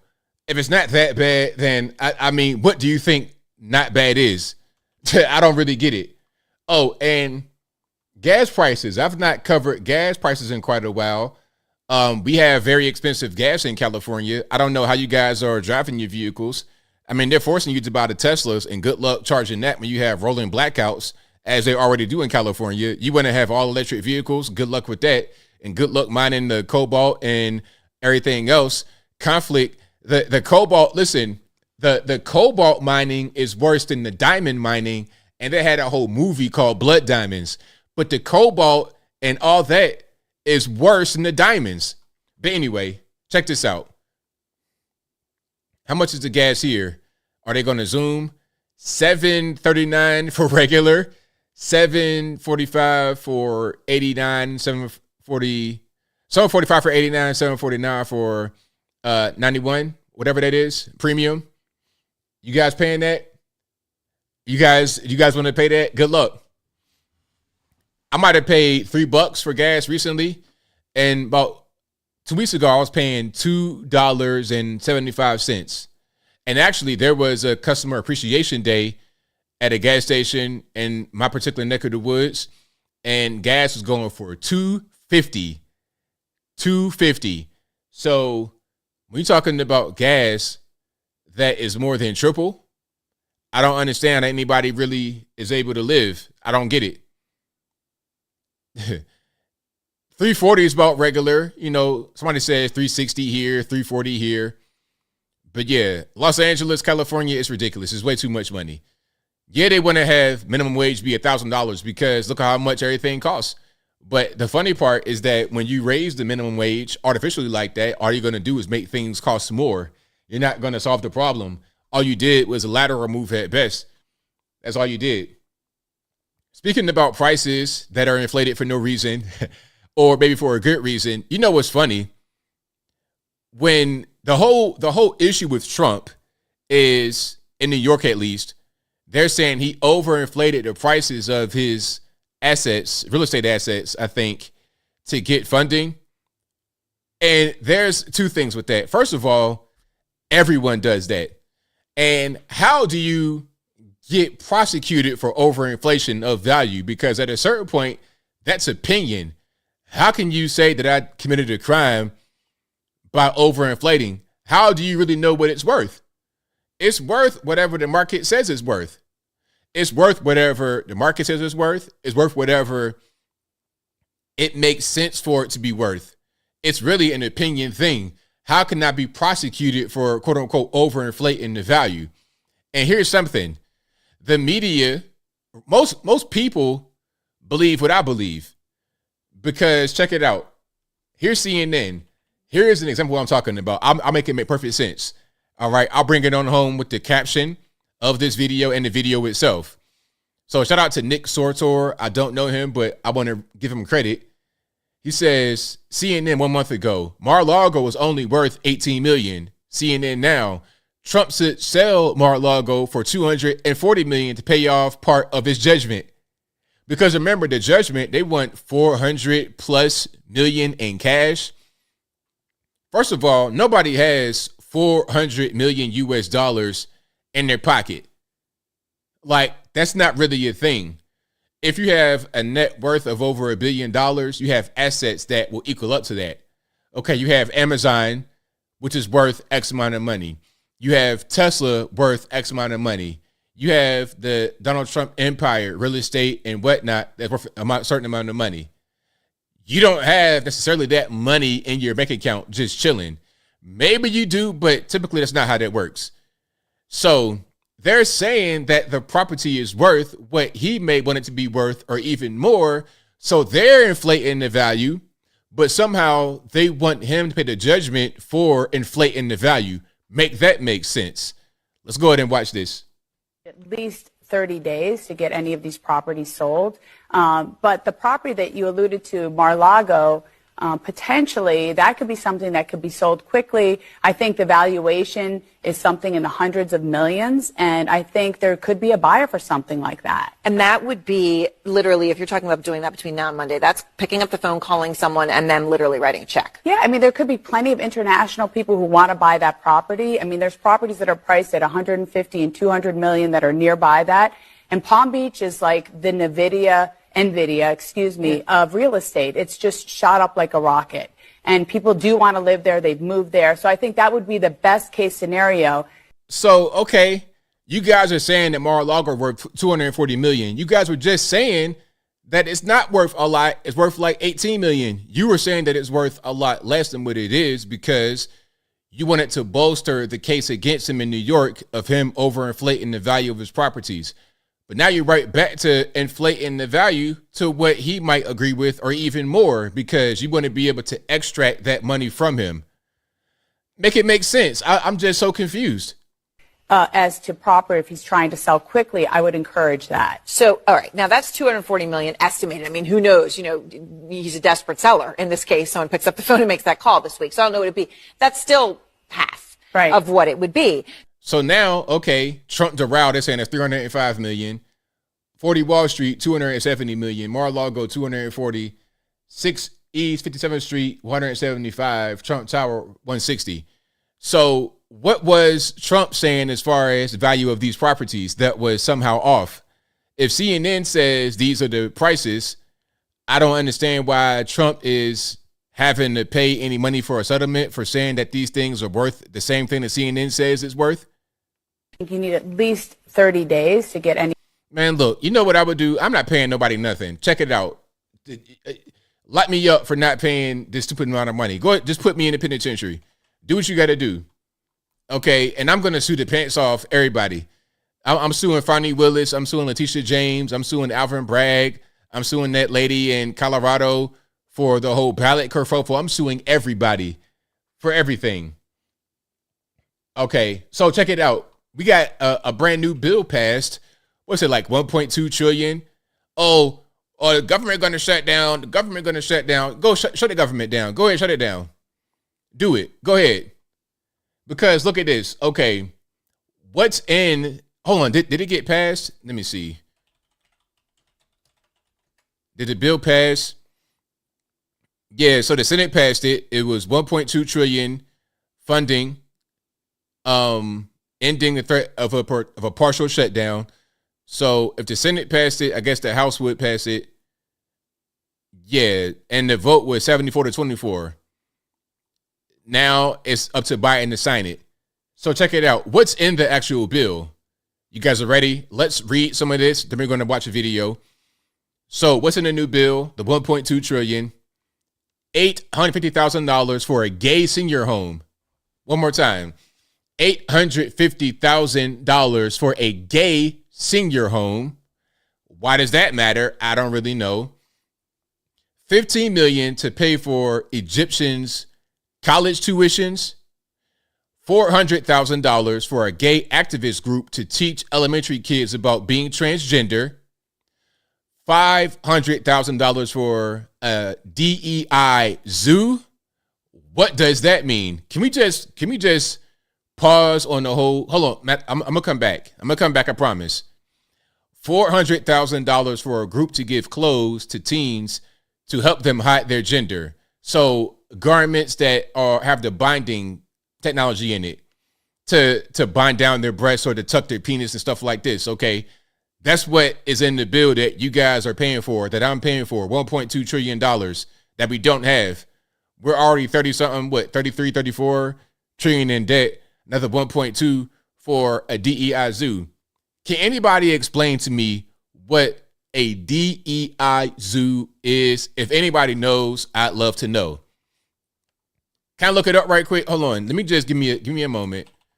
What is a DEI zoo? Like, what is that? I don't know. I think it might be kind of a lot for me to try to digest right now. Let's just check out what's happening here in the video. There's an old saying, nothing good happens after 2 a.m. Well, this morning at 2:23, Congress released a monster 1,012-page bill with $1 trillion price tag. You think anybody read that bill? Do you think anyone read that bill? They're rushing to pass the bill before you have a chance to read it. Why? Well, because it's full of pork. And we've been digging through it. And here's what you're paying for. Liz Warren is spending $850,000 on a gay senior citizen home in Boston. Florida has the villages. Massachusetts has the village people. We're spending $15 million to pay for Egyptians' college tuition. Egyptian tuition. What in the world was that noise, Jesse? Like a gunshot? Can we stop whoever's doing the editing, please get fired. Not Egyptians who live in America, Egyptians in Egypt. Oh. Egyptian tuition. So we're sending money to Egypt to send their kids to college? Okie dokie. So we pay for illegals to go to college here, and now we're paying for the tuition before I guess they even cross the border. Speaking of Egypt, Gold Bar Bob's sending $400,000 to a gay activist group that teaches elementary school kids about being trans. Meanwhile, isn't he retiring? He about to get locked up, ain't he? He about to get locked up, big rocks, little rocks, but not until he spends $400,000. And I'm sure some of that money might go right back into his pocket. Might be a little kickback. Okay. All right, Bob, here's some more gold bars for your house. Take that as a kickback. Not enough to keep you out of jail, Gold Bar. Sorry. Another $400,000 goes to a group that gives clothes to teens that help them hide their gender, like chest binders and tuckums. Parental permission not required. Even Dianne Feinstein, who unfortunately passed away long before the bill was written, has an earmark from the grave. What? Man. Okay. Dianne Feinstein is dead, but she has an earmark in here. How? She dead. Wait, who did that? When was this bill drafted? How did this particular piece get in the bill? She's not even alive. Why are we doing things for deceased people who are not even available to vote in Congress? I don't get it. I don't get it. Hold on, let's go back. And of course, her thing is the DEI zoo. Is he going to explain it? Please explain it, Jesse. Before the bill was written, has an earmark from the grave. $500,000 for a DEI zoo. The San Diego Zoo's getting $500,000 for an anti-racist nature appreciation program where high school kids from diverse backgrounds can observe wildlife. What? What? So, okay. how much does the zoo cost? I mean, so black kids can't go to the zoo. Is that what we're going to get told? Hey, you know what? You're from the hood. You come from a disadvantaged background. You need money specifically for you to go to the zoo. Is it going to be a blacks only zoo visit? That's racist, but I digress. Why do they need $500,000 to go to the zoo? Tickets are like $15. Yeah, exactly. That's what I'm saying. Like, what are we talking about? That should be enough for every congressman, especially the Republicans, to vote no. But this massive bill will probably be on Biden's desk this weekend, and he'll just sign your money away. Poof. Boy, oh boy. Government. Don't you love the government just spending money however they want to spend it? I can say, man, look, I'd rather you actually take my money and burn it in front of me. Just set it on fire in front of me. I'd rather you do that than to spend it on dumb stuff like that. A gay retirement home? No, set my money on fire. Go ahead. If I had to pick between the two, and that was my alternative, set the cash on fire. Now, check this out. It's cheaper to live in a hotel than to rent an apartment in Toronto. Simple, with a bed, bathroom, microwave, and fridge. There's no kitchen, but it costs hundreds of dollars less to rent each month than the average one-bedroom in Toronto. There is no credit checks. There is no nothing. You come in, you pay today, you pay a $500 deposit. The price, $2,000 a month, compared to the average monthly rate for a one-bedroom in Toronto, which was $2,600 in November. You've got gym membership included. You've got indoor-outdoor pool included. You've got Wi-Fi included. Your cables included. Your parking is included. You can. Now, one thing about a lot of these places, I've seen these before. We have a lot of those here in the States, but they have some in Virginia too. There was one, it kind of got really out of hand. The one that I saw, it was some Indian guys running it. I forget what it was called. I think it might have been called Studios for Less. It was the same kind of concept, but what ends up happening to these places is that it becomes the hood really quick. You can have room service. You get housekeeping once per week. The Toronto Don Valley Hotel and Suites general manager Kevin Porter says roughly 60 of his 350 rooms have been set aside for this deal. He says he started it during the pandemic, and some residents have been living here for years. Right now, I've got about 18 of those occupied. Meaning there are still rooms available at a time when finding housing can be a challenge. Simple, with a bed, bathroom. So yeah, that's what's happening. Basically an extended stay. Those are kind of common, but the pricing, it could just depend on your area, you know? And a lot of times the extended stay is not really all of that. I hope that a regular apartment that costs $2,600 a month would be better than an extended stay. Now, there's another option if you want to have an extended stay, but maybe you could just do it yourself. How about a DIY extended stay? Oh, and then the one I'm talking about in Virginia, the Studios for Less, what I was told is that they were, this is years ago, they were designed for dope boys and just kind of like the seedy underbelly of society.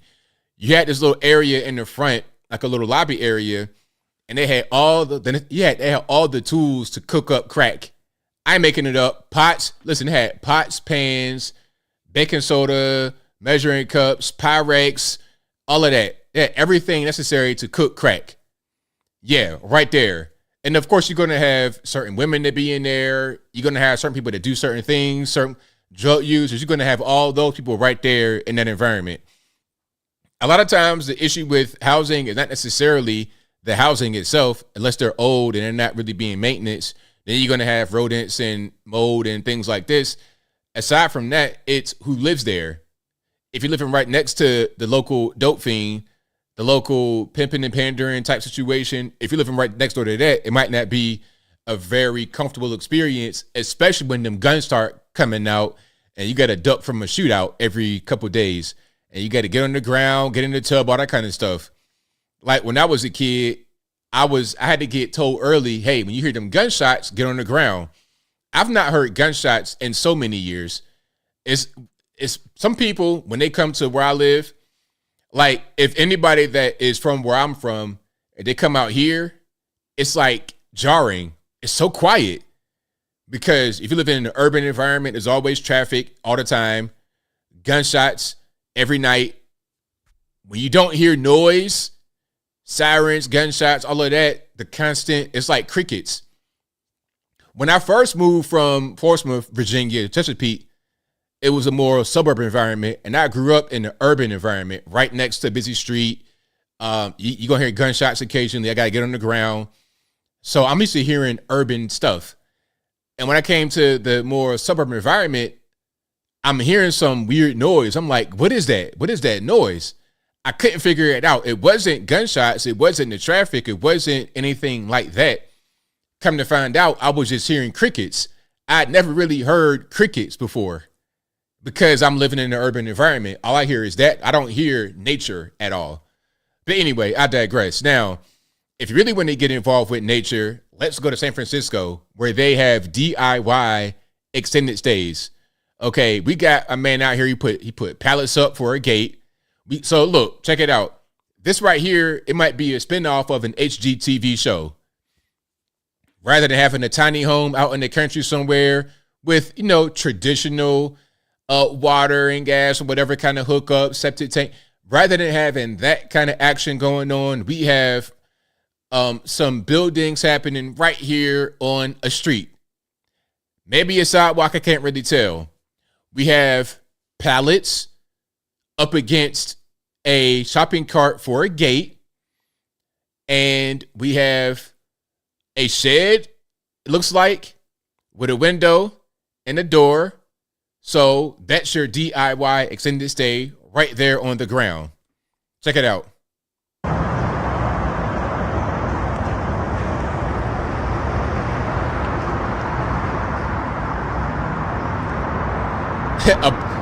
The basketball hoop is crazy. I don't know. Look, a basketball hoop. Check it out. If you're living right here, the last thing on your mind should be, you know what? Let's get a few hoops in.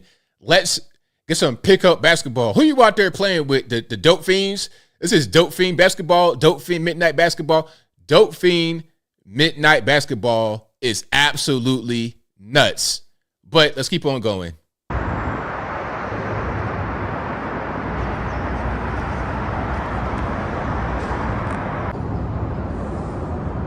Here's another one. Okay, it's a little bit different, more of an open face style, no roof or anything like that, just kind of a platform. Okay, and a couple of buckets. Let's just say what those buckets are. We don't want to get too descriptive. We got a chair and two buckets. What are the buckets for? You use imagination on that one. Okay, we got a little trash right there. Little trash can. Crackhead ball is crazy, sometimes friendly. That's nuts.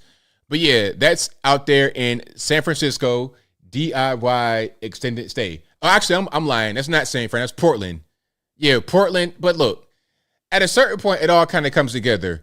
Seattle, Portland, San Francisco, Los Angeles. It all kind of comes together. People love LA. I hate LA. LA is ghetto. Ghetto. Unless you're up in the hills and far away from the actual city of Los Angeles. Los Angeles is ghetto. New York, ghetto.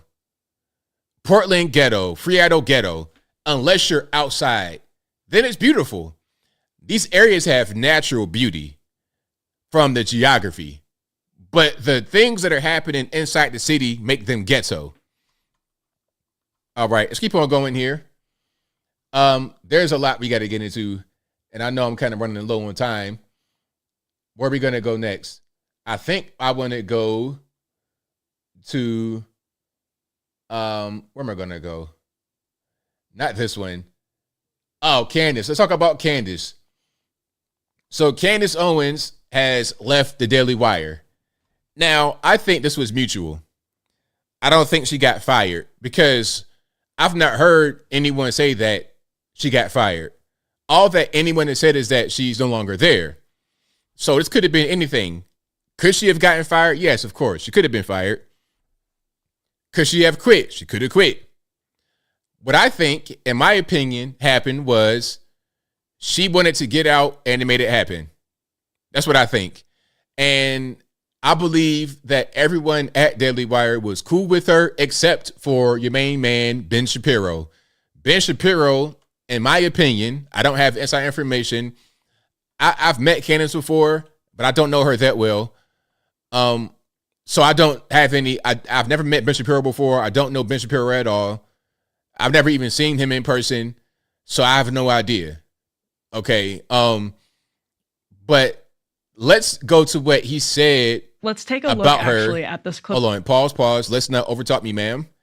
RP to my main man, Kevin Samuels. But let's see what he said about Candace just last year. This is back in November 23. November 15, 23. Now, the context from what I said in my video, the context is that Candace was saying some things about the Israel-Palestine conflict that Ben didn't like. Basically, she was saying that she doesn't like to see the Palestinians get curb stomped by the Israelis. She didn't like it. You know, she's just not really a fan of that. So she expressed some sympathy and empathy toward those who are being drone strikes and whatnot by the Israelis. Now, some don't like that. Some say, hey, well, look, they started it. It's their fault. Hamas is their problem. If innocent people, little kids and whatnot get deleted, then so what? And I think Ben did not like what he said, especially since he is obviously and openly and clearly part of the Jewish community. All right, let's check it out. Hold on, let's go back a little bit. The video.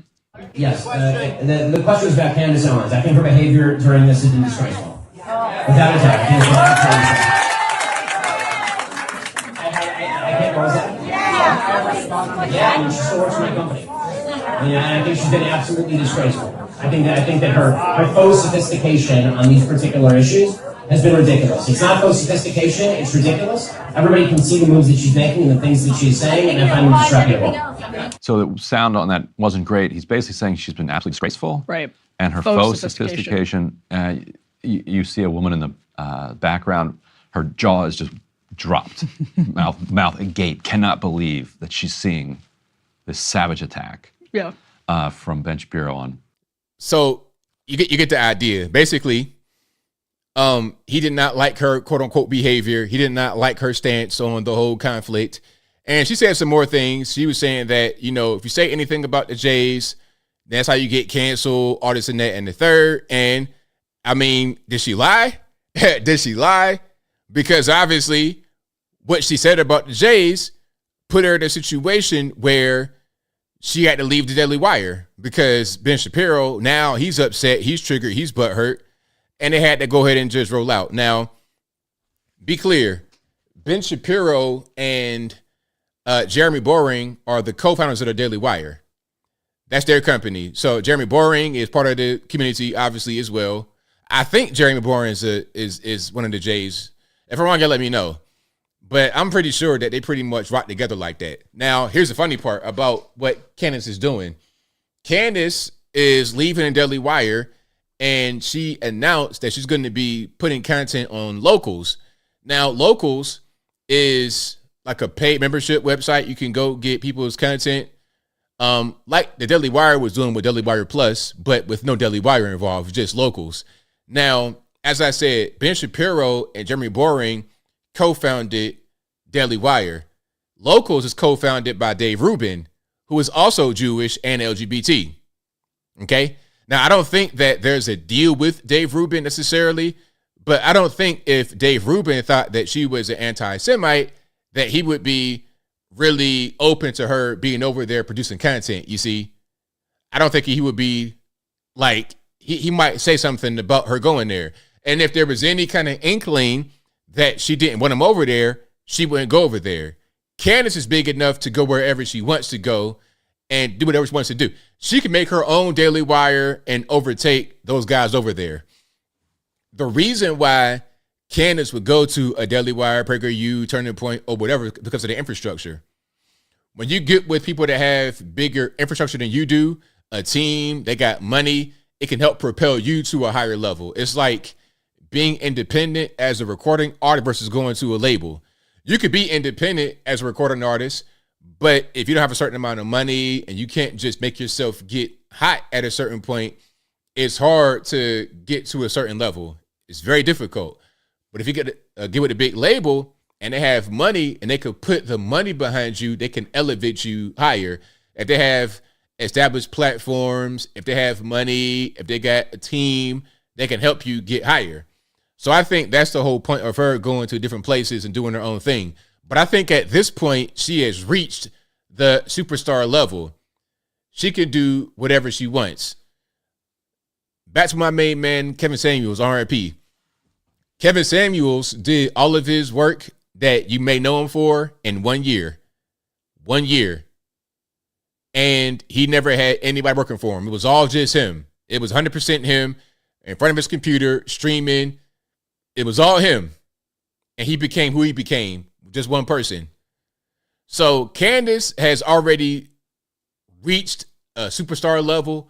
She can do whatever she wants. Now, let's hear from her. Hey guys, it's Candace. The rumors are true. I am free. Welcome to my locals page. So much to talk about. Obviously, I'm going to take a couple of weeks here just to rebuild and to refocus and to create something that is actually mine and something that can't be threatened or taken because it belongs to me. I can't tell you enough how much your support has meant to me over the years. We're just getting started. Join the locals page. Obviously here you can support me and my work as an independent journalist, as an independent podcaster. We're still going to be doing 5 days a week. There'll be tons of announcements coming in the next couple of weeks. And I guess the last thing I want to say is thank you. And for those of you that don't want to be on locals and just want to support in any capacity, you can head to gocandace.com. Thank you guys. So that's what's happening right there. And somebody say, is there a filter? That could be a filter on their face. I can't really tell. But she don't really need it. If you see Candace in person, stunning. Like 5'7", 5'8". Like, Candace is the real deal. Anyway, I digress. Like I said, she can go wherever she wants to go. And what she said right there about, I have my own thing and nobody can threaten, nobody can take it away. What I think her deal was over at Daily Wire was to have the Candace Owens podcast. So that page has like 3-point-something million followers or subscribers on YouTube. I think Daily Wire owns that, which is why she was promoting her other YouTube page. That's like 1 million or so subscribers on it. She's going to promote that one and put content on rather than the Daily Wire Candace Owens podcast. I think there was a specific, what they probably were asking her for from the beginning is, okay, we're going to give you a contract and some money, but we're going to need social media account. We're going to need your Twitter, Facebook, YouTube. We're going to need all of that. And she probably was like, okay, check it out. Let's just make a new one for me, for you guys. So whatever's on these particular platforms, Candace Owens podcast, Twitter, Facebook, YouTube, or whatever, that'll belong to y'all, but I still keep what built me. That makes sense. That makes perfect sense to me to do something like that. I wouldn't give you my actual YouTube page, but if you guys want to work with me and we create another YouTube page, then let's rock out. Let's rock out. So yeah, shout out to Candace. That's kind of what's going on. And yeah, I think she'd be just fine. I wouldn't even worry about it. I don't think she will have any kind of issues at all. None whatsoever. But if you like what you're hearing so far, please give the video a thumbs up, like the video, share the video, do all that good stuff. That'll help me out tremendously. Okay. So there was a shooting in Russia. And as I was saying earlier, ISIS claimed responsibility. And I think Vladimir Putin says that all 4 who were involved were captured and they were heading to Ukraine when they were captured. I don't know how they were heading to Ukraine. Was it on foot? Was it by boat? Was it by helicopter, plane? What? I have no clue. All right. And a new channel, just to Candace Owens. That's actually a good question. Y'all give me a second because you guys are asking me what's a new channel. Hold on a second. It's an older page that she already had up and she's just going to be redirecting you there. Here we go. So real Candace Owens, it has 1.5 million subscribers. So if you search on YouTube, Candace Owens, I think her podcast page will come up, and then under that will be her actual page that she wants you to subscribe to now. So not the podcast page, the one that has 1.5 million views. You want to subscribe to the one that has 1.5, not 3 million. Okay. And let's keep on going here. Here we go. So again, here's some scenes from the situation. So there was also a fire that was set. There was a shooting and there was a fire.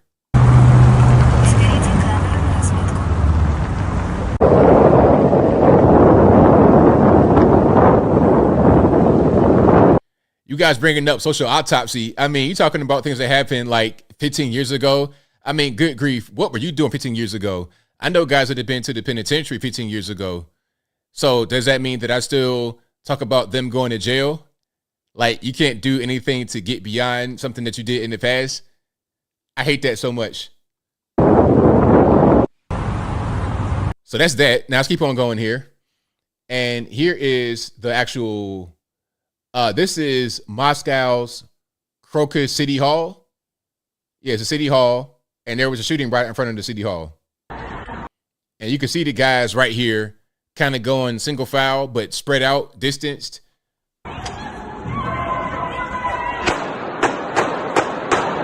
Just shooting indiscriminately. All right. I'm not going to play too much because I know we're on YouTube, but you can see kind of what's going on.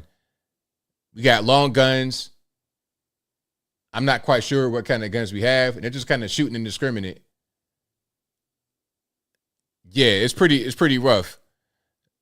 It's pretty rough. And I think the death toll, again, was over 133 last I checked.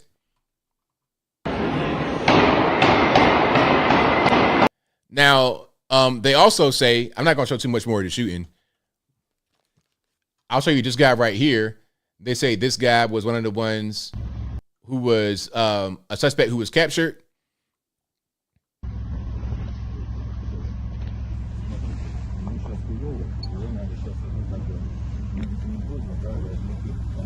He's checking real bad because he knows it's about to be real bad in Russia.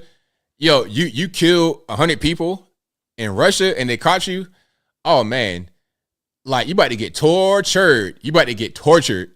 Like that torture over there is gonna be something different. It's gonna be animalistic. They're gonna pull off your toenails and pour vinegar on it. It's gonna be a mess, man. It's gonna be a mess. I heard about somebody getting tortured one time, but I can't even replay that story.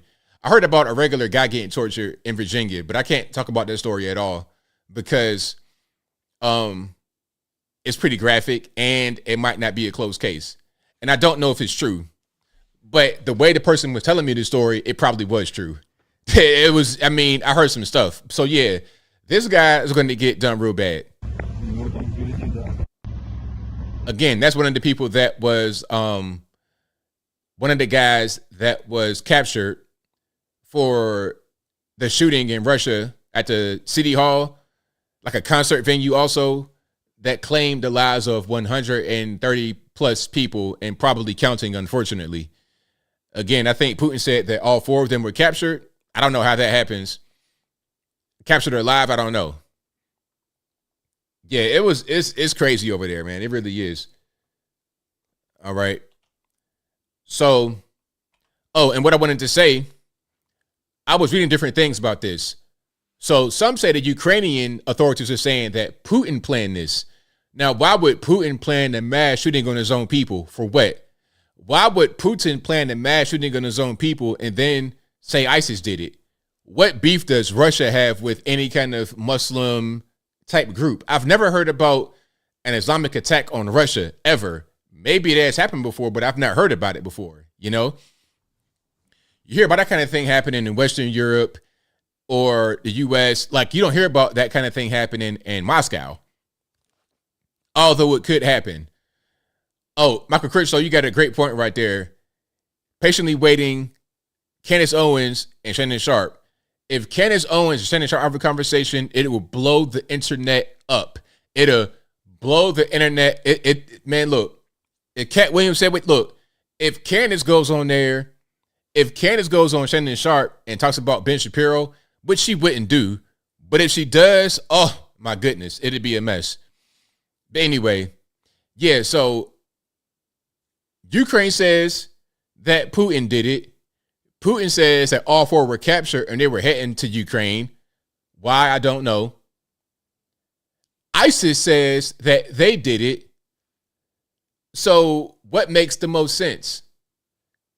Could there be a CIA connection? I'm not saying that there is. I'm not going to sit there and just tell you that because I can't really give you that information, right? But what I can say is that I don't think Vladimir Putin destroyed Nord Stream 2, as one of you guys just said. I think the U.S. has all the reasons to do a thing like this. I'm not saying they did do it. I don't know who did it. I'm just saying they have all the reason to do it. So that's just kind of what that is. Anyway, if you like what you're hearing so far, please give the video a thumbs up, like the video, share the video, do all that good stuff. But yeah, RIP to all those who were taken in the mass shooting in Russia. Yeah, really, really sad situation. Really unfortunate deal. All right. Now, Carlee Russell, can I talk about her right quick, just briefly? I mean, before we go to Carlee Russell, let's talk about the U.S. again briefly, about the whole Moscow thing. Then we're going to make a crazy shift to Carlee Russell. Now, here's your man. What's your man name? Kirby. His face, he's always afraid. It's like, sir, who are you? You're like the Pentagon secretary. I don't get a feeling of certainty from your face. You look like it's all over and you can't do anything about it. You look like the bomb is heading to New York City and we can't stop it. That's what your face gives to me. You reek concern, fear. That's what I get from your face. Your pink tie is not helping me at all with your concerned face. Anyway, let's see what he said. Oh, here's the caption. Roughly 2 weeks ago, the State Department put out a notice to all Americans in Moscow to avoid any large gatherings, concerts, or shopping malls. Yesterday, Kirby said he was unaware of any imminent terrorist threats in Moscow. So let's play this. I've also seen, hopefully you saw the State Department or embassy there put out a notice to all Americans in Moscow to avoid any large gathering, concerts, obviously shopping malls, anything like that, just for their own safety. They should stay put where they are and stay plugged into the State Department for any additional updates and information. I'm afraid that's really all I have on that. Now, in Ukraine, today Russia launched a massive wave of also. Right, let's keep on going. Next one, concern face. Thank you. So question, did the U.S. have prior knowledge of this attack in Moscow, given that the U.S. Embassy had issued warning beforehand? I'm not aware of any advanced knowledge that we had of this terrible attack. On March 8th, the embassy warns of imminent attack in Moscow by... Okay, can we pause here? So here he's saying, I don't know nothing about no imminent attack. Hold on, I'll let him finish. Then I'm gonna just address the observation I have. Yeah, I think that I'll let the State Department speak to that. But I don't think that was related to this specific attack. Okay, so he's like, I don't know about anything. Is he wearing the same outfit, the same suit tie combination? It might be like a slightly darker jacket. Is that a coincidence? Do you just like wearing pink and gray? Is that your colors? That's your family crest? Do you like wearing pink and gray when you know it's going to be an issue with Moscow? Like, what is going on? It's so weird. That wasn't the same day? I guess not. Anyway, yeah, this guy Kirby, I don't know, man. Like, his face, his whole appearance, whenever I see him, I think that it's all over. Whenever I see Kirby, I think that we're all doomed. That's what his face says to me. All right, let's keep on rocking and rolling here. If you like what you're hearing so far, please give the video a thumbs up, like the video, share the video, do all that good stuff. That'll help me out tremendously. Okay, so Carlee Russell, you all know what happened with Carlee Russell. That was the craziest story. And I wanted to believe it because her mom and dad was out there. They're crying on TV. The whole community came out. Please find our baby. It was all fake. So you guys remember the story. The story was, it's at night. this lady, Carlee Russell, young girl, 25, not super young, but young enough, an adult, to know what she's doing. 25, 24 years old, driving down the street, the highway, and she sees a white baby with red hair looking like a little miniature Carrot Top. So Carrot Top's child basically is just on the side of the road walking, no shirt on, a diaper. She pulls over to tend to the baby and she vanishes. The car's there. Her keys are there. I think even the cell phone was there. Everything was there, but no Carlee, no baby, no nothing. So for about 2 to 3 days, she's missing. Her mom and dad come out. The whole town comes out there in Hoover, Alabama, close to Birmingham, Alabama. The whole town comes out to search for her, and they don't find her until she just happens to walk back up. And she said some of the dumbest stuff, talking about they kidnapped me and it made me take nude pictures. I'm like, nude pictures? What? What are you talking about? Anyway, then they found like surveillance footage of her getting Cheez-Its from the store, just stupid stuff, stealing from her job, stealing towels, just the IQs. If she had, listen, I've said it before, if these hoaxers had just a few more IQ points, just a few, I'm not saying she needs the whole batch of IQ points that are available. If you're building a character in a video game and you have a few points left for IQ, she doesn't need all of them, just a few more. This wouldn't have happened. Cheez-Its, really?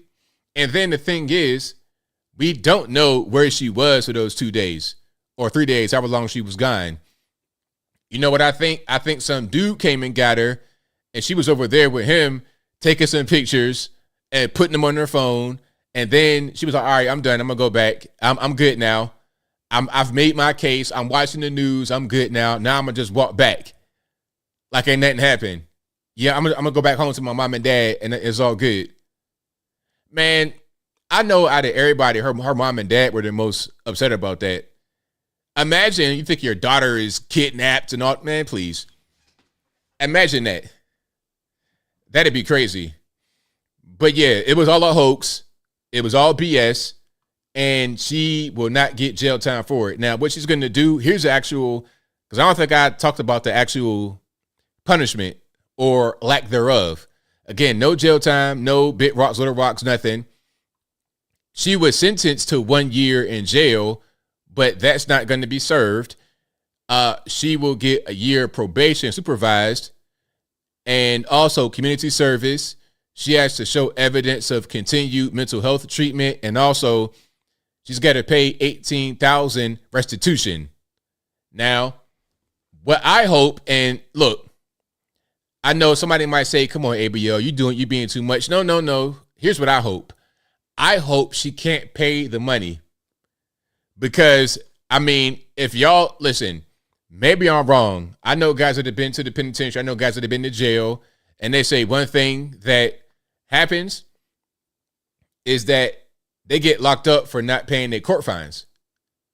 They don't have the money to pay the court fines, so they get locked up. I've heard of guys hustling money in the street to pay for the court fines. Then they get not getting the money for the court fines, and they go back to jail again, and they get more.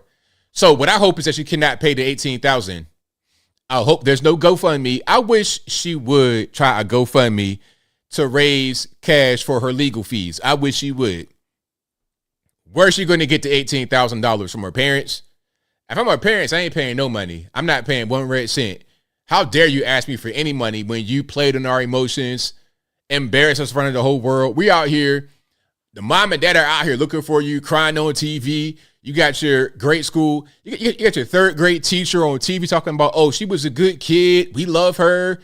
Man, please. I would not give her 1 red cent. So, yeah, buck on the court fine and go back to the penitentiary.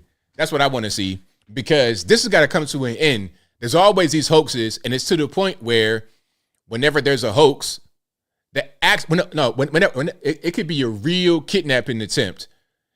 Whenever there's an actual kidnapping, people ignore it. You get an Amber Alert on your phone, you're going to ignore. It's to the point where I have cut off the Amber Alert notification. As I did. You know, you get an Amber Alert, it'll scare you to death. Your heart will jump out of your chest. Boom. Burn. I don't got time for that. Look, I'm over here just having a nice evening, watching television, watching a good YouTube video, something like that. All of a sudden, my phone throws a conniption fit. I don't have time for that. Now, I'm not saying I wouldn't be on the lookout for anything suspicious, but I don't have time for it. And then when I see Carlee Russell on television talking about, oh, she got kidnapped. Really? Is that what happened? People are less likely to believe actual victims of crimes because of people that commit hate hoaxes. And that's the problem. One Nation Underground says, whenever there's a hoax, a new bill follows, red flag. And the hate hoax could be a hoax of a hoax, if that makes any sense. Meaning the hoax could be orchestrated to be fake. So whatever happened in the hoax now has to be counteracted with a bill. And in that bill, let's put in a few little things for us. Like with this whole thing with the 1.2 trillion spending bill, 1,000 or something pages for what? Why do we need 1,000 plus pages for a spending bill? Oh, we got to have the LGBTQ LMNOP retirement home in Boston for Pocahontas. Okay? She should put some cash toward a reservation for her people. Okay? For the Cherokee Indians that she has 0.1% ties with. Do something for them rather than the LGBT retirement home. That whole thing was crazy, talking about some I'm native. Ma'am, your DNA test says you are whiter than most Europeans. Ma'am, please stop. Please stop. Listen, if I do a DNA test, I know it'll pop back more white than Pocahontas has anything else but white in her. Now, am I going to call myself the white man? Am I really going to do that? Am I really going to do that for real? I know my DNA test will pop back more white than hers will pop back anything other than white. But I'm not white though. Anyway, I'm getting triggered. So yeah, that's what's happening with Carlee Russell. No jail time. But I hope she does not I hope she bucks, meaning I hope she doesn't pay that $18,000 restitution, because last I checked, if you can't pay your court-ordered fines, you go to jail. But maybe I'm wrong. Do the whole 1 year. Anyway, if you like what you're hearing so far, please give the video a thumbs up. Like the video, share the video, do all that good stuff. That'll help me out tremendously. I got super chats on deck. Then I'm going to get to the calls. The number to call is 434-658-1220. Again, 434-658-1220. Shout out to Clay Bisbee, 704, for upgrading your membership. I appreciate you, boss. Thank you to Santo Bartez, who says 3 weeks ago, neocon warmonger Victoria Nuland, the architect of the whole Ukrainian mess, said Russia was in for a nasty surprise.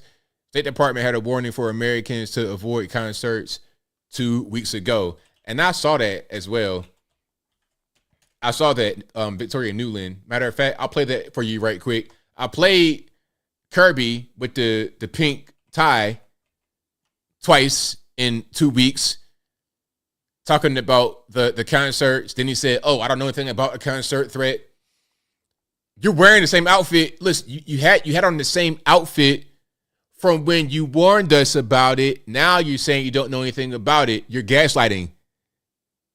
You're gaslighting. Anyway, here is Victoria Nuland. With this money, Ukraine will be able to fight back in the east, but it will also be able to accelerate the asymmetric warfare that has been most effective on the battlefield. And as I said in Kyiv 3 weeks ago, this supplemental funding will ensure Putin faces some nasty surprises on the battlefield.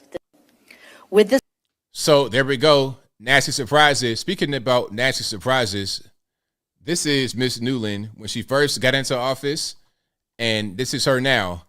Now, how do you go from wholesome hometown girl to like Dick Cheney? Like, you look scary. Oh, she got older, ABL. Well, look, just because you get older does not mean that your light in your eyes vanishes.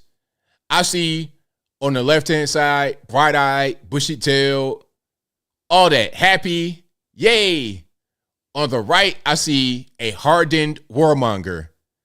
On the right, I see somebody that could just she could do the torturing. She'd be the one that would take your toenails off one by one with her bare hands. That's what I see. DC has turned her into a stone cold stomp down killer in her mind. But anyway, I digress. Yes, that's the same person. That is her, Victoria Nuland. Yes. I'm not making it up. All right, let's keep on rocking and rolling. We got more super chats on deck. Then I'm going to get to the calls. Again, a number to call, 434-658-1220. Again, 434-658-1220. Pantagonian says, how can I be the same person? Hey, man, it's the evil world we live in. And obviously, she got hit by that demon. If you guys never seen Devil's Advocate, please do. Please listen. Please, if you have never seen the phone going here, do we have an issue with I think we good. All right. Shout out to Eddie B, who says, He says, they're going to go after Apple right now because the playbook has been revealed, going after Trump, getting money from the rich, pay for illegals. Yeah, that's all. Okay, give me $500 million. Give me $1 billion. Okay, we're not buffering anymore. We should be good. Think of the Eddie B, who says, Mew, too, says, I support you. The argument is more than people think. River to the sea would mean Hitler would have been in the right. I can't stand for or promote it. Think of the Apple, who says, love Candace, love Shapiro, love ABL, but we on the right never win because we fight each other. Excuse me. The left stays united. Charlemagne and Bill Maher now for Biden. Yeah, I agree. We got to stay on the same page. But you know what? I blame Ben Shapiro. Ben Shapiro is a problem in my mind. Listen, okay, Ben Shapiro, rap sucks, but now I'm a rapper and I got #1 rap song and I'm promoting it. Hey, yeah, rap sucks, y'all, but download my new rap song with Tom McDonald.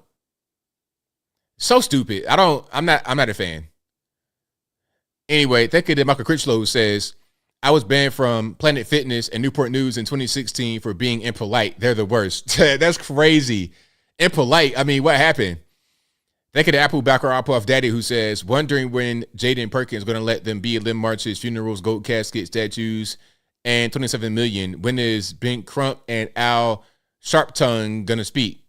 Good question. He also says, why Alvin Bragg pressing charges versus Daniel Penny when another guy shot the criminal and yet another guy sold the criminal's gun and shot the criminal? Why? Also, pray for Kaylee Hazelwood and pray for justice. He also says, you think Victoria Nuland behind ISIS attacks? You know what? Hey, she could have been behind the whole thing. Who knows? I can't call it. They could have law there who says, come on, man. I can see through that 5 o'clock shadow. You're not fooling me. Yes, I'm canceling my membership. I'm proud of it.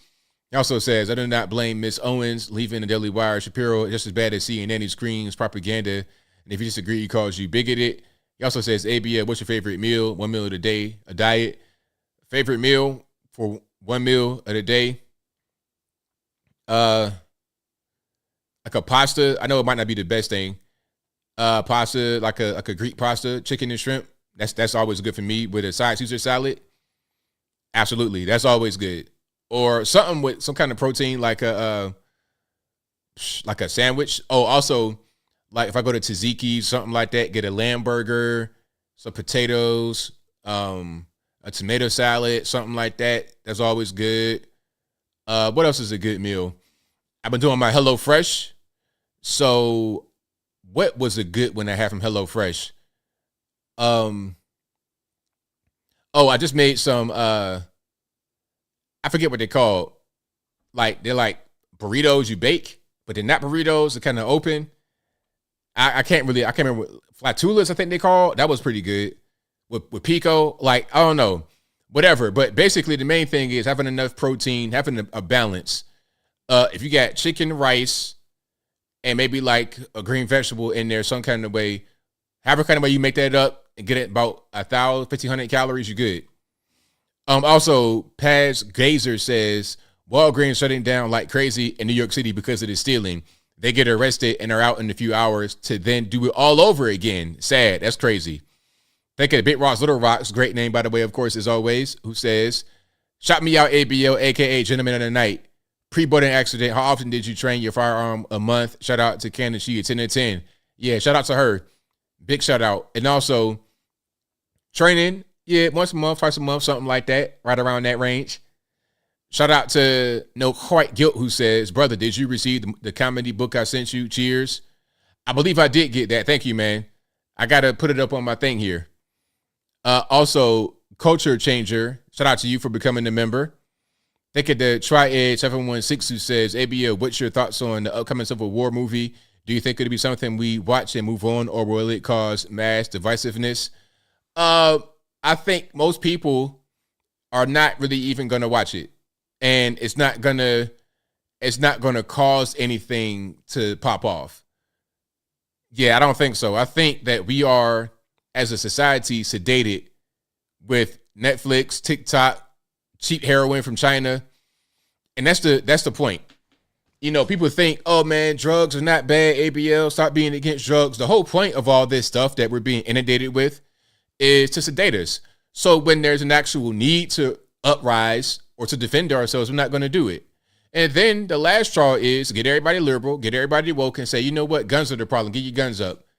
You know, let's do a gun buyback and make the price so high you can't refuse it. Like I'm looking ahead years into what they're trying to do. I already see it. Think of the Alan Tanas, and if I butchered that, I'm sorry. Tennessee Tanas, who says, long-time listener, first-time super chatter. I copped the hat you're wearing. It's crispy and clean. By the way, why not go back on Geeks and Gamers? Shout out to the 199 Hell ABL. Well, I've not been there before, so I'm not sure. That wasn't me on Geeks and Gamers. I like them, though. Shout out to them, but I've not been there before. I don't think I've been there before. Maybe I have a long, long time ago, but I don't think so. But I like them, though. Shout out to them. Shout out Geeks and Gamers. Good people, good channel. Thinking of Life with Sean, who says, what's your thoughts on Brett Cooper from the Daily Wire? How come no one ever talks about her? I don't watch political people, so I don't know. I've seen her, but I've never watched anything from her. I only watch political people when they do things that are relevant to news.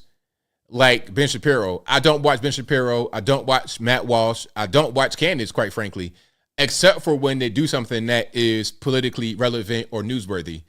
And it's not because I don't like them. You know, shout out to everybody. I like Candace. I like everybody. But I said it before. I don't want to have anybody's original thought as it relates to a news story get into my thought process when I'm speaking. You see, I've been here we're going on 2 hours, 15 minutes, no stopping, no water, no breaks, everything just going straight forward. Now, if I have an idea from Candace on my mind or Brandon or Ben Shapiro or whoever, it's going to come out naturally through my talking. But I want you to get a 100% original take from me and not a thing that sounds like someone else said it, which is going to be a common thing when you have that kind of information pumping into your mind.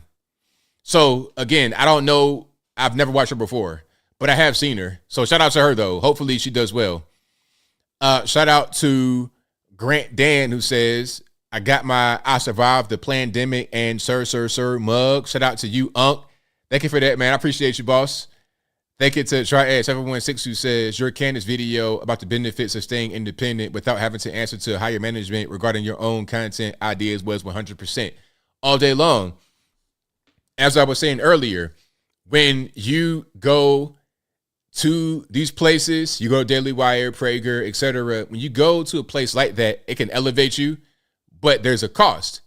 There's a cost. You're going to have your content, your ideas, your thought process curtailed by them. Oh, you can't say this, you can't say that. I don't like that. I don't like it. I like being able to say what I want to say, period. And if I can't, then I can't. It's just we're not going to have a good situation. So it's a trade-off. Are you willing to say, I won't say that because I want you to help me get to this particular place?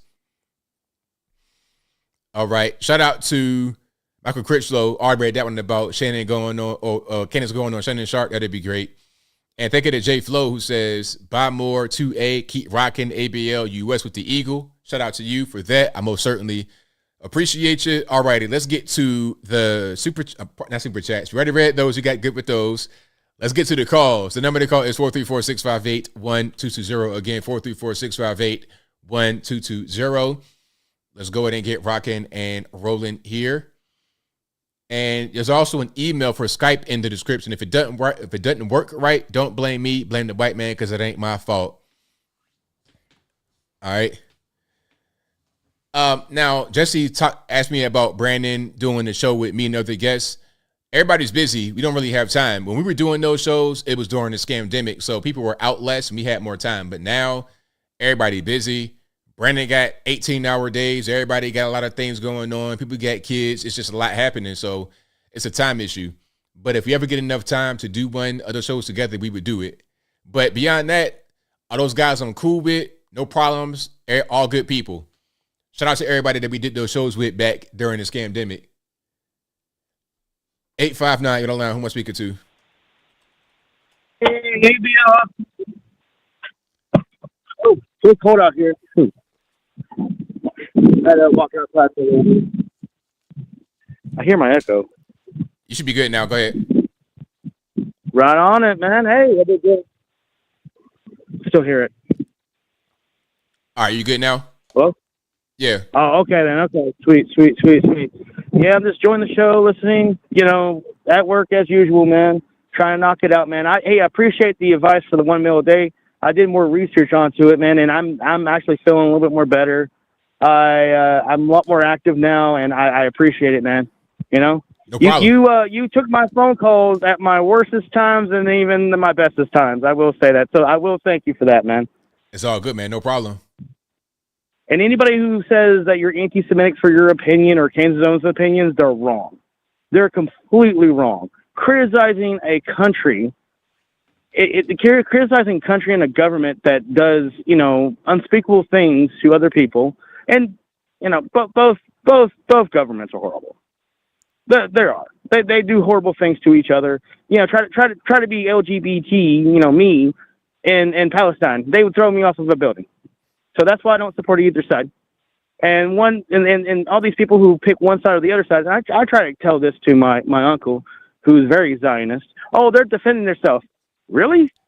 I did not know arresting somebody for a crime they didn't do and then destroying their property and killing them is a justifiable thing, which I really don't get it. Why is our country and our government and people in social media are so fascinated with a holy war between two countries that are Middle Eastern? I don't get it. Me neither. I don't really understand. If they are so concerned about the Holy Land, how about this Holy Land? How about the United States? That's the real Holy Land, in my opinion. The land that we fought and died for centuries and centuries to fight against taxation against the Brits, who supported First Amendment rights, supported the gun rights that we have right now, supported the stabilization that over time that we progress into a better society. I just don't get why we're so concerned about fights over in other countries compared to our fight here. And it's just ridiculous. Hey, shoot, I have to go because car's coming. Thank you for the call, man. Appreciate I see you. later, man. All right, now. No, you too, man. Listen, family libertarian out, bro. See you.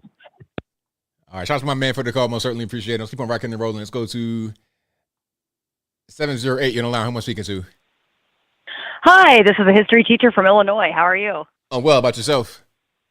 Good. I just wanted to call real quick and talk about the ISIS thing in Moscow and everything. There is like a big presence of ISIS because it's ISIS-K, and because Russia is involved in Syria, there are pockets. I mean, I kind of see like why you're kind of questioning it because it does look suspicious and everything, but they had an attack on a maternity ward hospital in Kabul in Afghanistan. So they do have some beef, I guess. I just wanted to call and say that. Although I kind of see what you're saying, like, what's really going on and little groups blame each other and stuff. So, right. Yeah, just saying that and everything. And just, when you're talking about like the torture of the toenails, I actually said that as well. So yeah, those guys are pretty much toast. So. Absolutely. Yeah, and then just when people do the hoaxes and sit there and like, the fake kidnappings, it's very disturbing because there are a lot of, Black women and Native American women that are missing, and it takes the resources away from trying to find those women that are actually missing when people are faking things. So I'm glad that you mentioned that tonight. Yeah, and it's really a shame because, like you said, these things really do happen, and victims need help. They need assistance. They need everything, and they're less likely to get it in this kind of environment. So. Yeah, I had to put that out there. Yeah, exactly. Thanks. Just wanted to kind of give a shout out to history again and keep doing what you're doing. Thanks. Thank you for the call. Definitely appreciate you. All right, have a great night. Thank you. All right, shout out to the caller. Great call. Let's keep on rocking and rolling. The number to call, 434-658-1220. And let's go to 718 on the line. Who am I speaking to? Oh, man, Uncle ABL, what's happening, big dog? It's all good, man. What's going on? Yo, it's been a pleasure, man. I've been watching you for a while. I'm just, like, so happy to actually have a conversation with you. I'm going to make this quick because I know, you got a lot of people on the line. This is actually KJ, K-A-Y-J-A-Y. I'm always in the chat. I'm always, like, up to speed on what you got going on. I'm very blessed to actually be on the line. Shout out to everybody in the chat as well. I actually wanted to ask because, I think a lot of people aren't thinking about, like, the future in the sense of, like, I travel from place to place, whatever. I'm in Brooklyn, New York, the worst, obviously, but, whatever. But I've been looking at LA, and I know LA, I'm so not a fan of LA. But what I noticed that a lot of people aren't talking about is that the Olympics are actually coming to LA in 2028. So it's one of those things where it's interesting to see where the year is going right now. We're about to get like a lot of different laws and a lot of things passed as far as, what's going to go on with the country depending on the presidency. And it's just like nobody's talking about, as far as like maybe like the homeless situation, like just everything that's going on in LA, but knowing that they're actually about to put an Olympics in 2028. And one thing America loves to do is always show that we're the best. There's no way that you're going to go on like NBC and then you're going to go on volleyball and you're about to see like a whole bunch of people on the sidewalk. So I don't know. Like, I'm just thinking like there's like a different kind of, there's something else that might be going on that we're not paying attention to. It's just like, all right. So it's just like, you just got to stay on point. But I'm just looking at like that whole Olympic situation and knowing that's going to be in LA and knowing that the whole LA and just the whole United States is going through. And I said before, one thing the United States loves to do, we don't like looking bad in front of everybody. We always want to look like, we're the best and we're the brightest and da-da-da. Until we have other people from other countries, beat us in our own spelling bees and whatnot. But, I digress in the words of ABL. You feel me? So, I'm just going to leave it at that. I'm going to let everybody else get on. But thank you so much for taking my call. Appreciate everybody. Have a good night. And, yeah, most definitely, we're going to stay tuned. Thank you. Thanks for the call, man. Appreciate you. All right. All right, shout out to the caller. And yeah, the Olympics in Los Angeles is going to be a mess. It's going to be similar to what they did in Atlanta. That was a whole big undertaking because it was a lot. It's going to be what they did in Atlanta times 10. Okay, I went to the Atlanta History Museum and I saw all of what they did to get the city ready for the Olympics. It was a big undertaking. It's going to be like that in LA too. All the crackheads got to go somewhere else, man. They got to put them in the mountain somewhere. Dig a mountain up, dig a cave in the mountain, put the crackheads in there and wait till the Olympics is over with and let them come back out. But until then, nah, they can't come out. Last week or two, 617.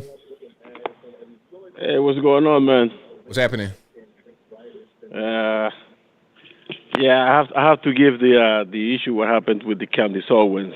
This guy, I guess, is one of those who that nobody can speak anything against this rally. So I give that to her, just expressing the concern on both sides. And I guess Ben Shapiro got really upset when he started hanging around with Kanye West, and Kanye West is saying all these things about black Jews. I guess Ben Shapiro didn't like that. But when it comes to YouTubers, right? So like most of them on the right, it's more about entertainment than information.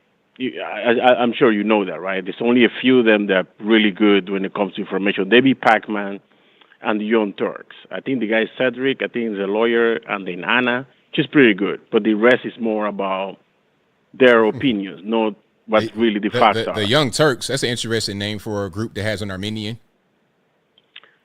Something like that. I listen to them from time to time. Okay. Not really. Okay. So because most of them, they are liberal. They lean to the liberal, but they've been very, now lately, for probably around when he decided to run for president, he's been very harsh against Democrats. So I appreciate that when people just don't look one side, look both sides. But from the right, all of them, like David Rubin, Candace Owens, Brandon Tatum, what is the other guys? the patriot, conservative, all of them. They're just entertainment. And I could give you a few examples. For example, Candace Owens was debating the other day Chris Cuomo, and she was saying that people go talking about voting ID. And she was saying that, all these illegal immigrants are coming across the border, they're going to vote because you don't require ID. The state don't require ID. But she never checks any information when it comes to voting about in the United States. Because if you voted for the first time in the state that don't require ID, like California, I think, Massachusetts, Chicago, you must present it with an ID. If you haven't voted for a while, because I remember when I went to vote for the first time in 2004, I was required to show an ID. And what state? Otherwise, I would. What state? I'm in Massachusetts. Okay. So One how of the about liberals? Hold on. Were you required to show your ID to register to vote, or to actually go to the polling station? To go to the voting booth and vote. Okay, so you could register because you can ask an ID for register. You just register, but when you go and physically present to vote, you got to show an ID. That's one thing. So hold on. So wait. So you said that to register, there's no ID to register? No, you just register. I mean, you just put your information, but you don't register. So when you present it, you have to show an ID to vote. That's one thing. Okay. When you haven't voted in a while, let's say you haven't voted you don't vote consistently, you must show an ID. If you look suspicious, then you must show an ID. And this is in most states that don't require ID. Okay, so that's in one state though. But can you speak to all of the states? Read. Okay, that's in one state. But can you speak to the rest of the states? Because where I live, where I live, you got to show ID to register. So all states not the same. But that's my point. If you're gonna vote for the first time, you must show an ID. Okay, but that's just your state. States are not the same. See, you don't let me talk. Go to Ballopedia. Ballopedia have all the information when it comes to voting, all the requirements. I mean, they give you all the information, but your job, and the job of Candace Owens is not to read anything. So here's a question. If all states require ID to vote, then why would it be something wrong to require voter ID if all states already do it? If all states already did it, then why would there be any need to push that to be a law? I don't understand. Because they want every single time that you voting, they present the ID. It's not required every single time. Okay, so why would if it's required one time, why wouldn't it be required the other time? So if I go vote in 2008 and I got to show an ID, why would I not show an ID in 2016 when I go vote? I don't understand. Because you are already in the system. Why you have to be showing ID all the time? Because I didn't know it was me. I didn't know it was me voting. But do you have any evidence that they've been voted fraud in the state that they're not required to show ID? Well, I can't show you all the evidence right now, but come on, think about it. If I need, excuse me. If there's no voter fraud, then why would it be a problem to have voter ID? What's the big deal? I don't understand. I guess I don't have any problem with the voter ID. Me personally. Okay, so if you don't got a problem with it, I don't got a problem with it. What's the disagreement? The disagreement is that she's lying with saying that people just crossing the border, and Trump said the same thing when he lost the popular vote. The 3 million illegal immigrants voted. There's no evidence, none, zero. Actually, where there were irregularities, people voting twice, they were in the states that require voter ID. Not in the state that didn't require. So, more states. That's good. Okay, but I got your point. We don't got all night. So I don't know about this particular statement, and I don't know about all the backstory to it. So I can't really comment on it. Okay, so this is okay. So another thing that I wanted to tell, like for example, when they say I'm just telling you an example how they just make stuff up. In your opinion, your job. And excuse me, in your opinion, because I don't have any evidence to say whether you're right or they're right. That's just your opinion now, so I can't really. That's just you. Okay, excuse me. That's just you saying it. But go ahead. So I'm just saying in generalization. So you said this. Oh, when Trump was in office, there was no war. I'm like, what? Okay, so what they don't tell you is the war between Ukraine and Russia.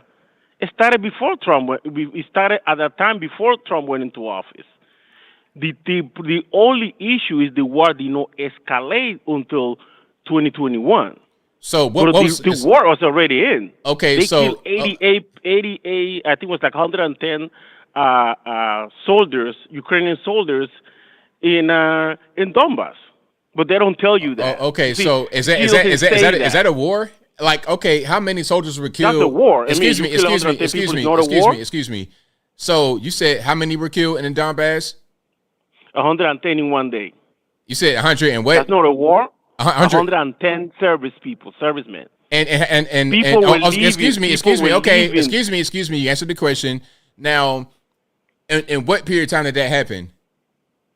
That was in 2016, 17, something like that. So no, was it 2019? I'm sorry, 2019. So what period of time? Meaning, was it 1 day? Was it 6 months? Was it 1 year? What period of time did that happen? Well, you see, let me explain to you. When the war question. started. Answer the question. But you see, you don't. You see, you don't got all night. We don't got all night. Answer the question. Answers. So what because was? I cannot answer a question with something that is complex. It's no. Like it's not that complex. Over what period of time? Excuse me, because we had a mass shooting right now in Russia with 133 that died. I can tell you how many died and what time frame. It was in one incident. 133 in one incident. Now, is that a war between ISIS and Russia? Is what's going on? So, my question is, over what period of time did those soldiers die in Donbass? The same day. It was in 1 day. It was a major attack from the Russians. So why you ain't just say that when I ask you? But you see, the problem is that you because you don't read. You want like, Ivan, when was the period of time? I'm asking the question. The answers are not just. So you see, you have to understand the complicity of the problem. I don't got to understand nothing other than what I asked you. I asked you the question. Just answer the question, and we could talk about. Excuse me. Okay. So cool. So what was the incident? Well, the Russians went and attacked the Ukrainian soldiers that were there, and they killed them. The only reason that when you remember when Trump did the perfect phone call, that when he called Zelensky, he said it was a perfect phone call, that he wanted to find something on Biden, and then you remember that call, that they impeached him for that. You remember that? Okay, so how is it related to the Ukraine? So that means that Trump sent some ammunition to Ukraine, approved by Congress. He did the okay to send ammunition. Okay, now check it out. Now. We just had 133 people who were killed in the Russian concert. Is that a war? Depends what you call it. That's an act of terror because they knew. Is it a war? No. Okay, so the answer is no. So why would that attack that happened in what was that? We said 2019. In Donbass, yeah. Excuse me. Why would that attack be considered a war if the attack from ISIS allegedly would not be considered a war? What's the difference? Let me ask you this. If a 300 Mexican army comes across the border and kill 300 service or 50 or 100 service U.S. soldiers at the border, is not an act of war? I mean, it could be, but we got to declare it. It is an act of war. I mean, it could be. We got to declare it, though. We could declare. Yeah, we have to declare excuse me. They could say. Excuse me. I'm gonna talk.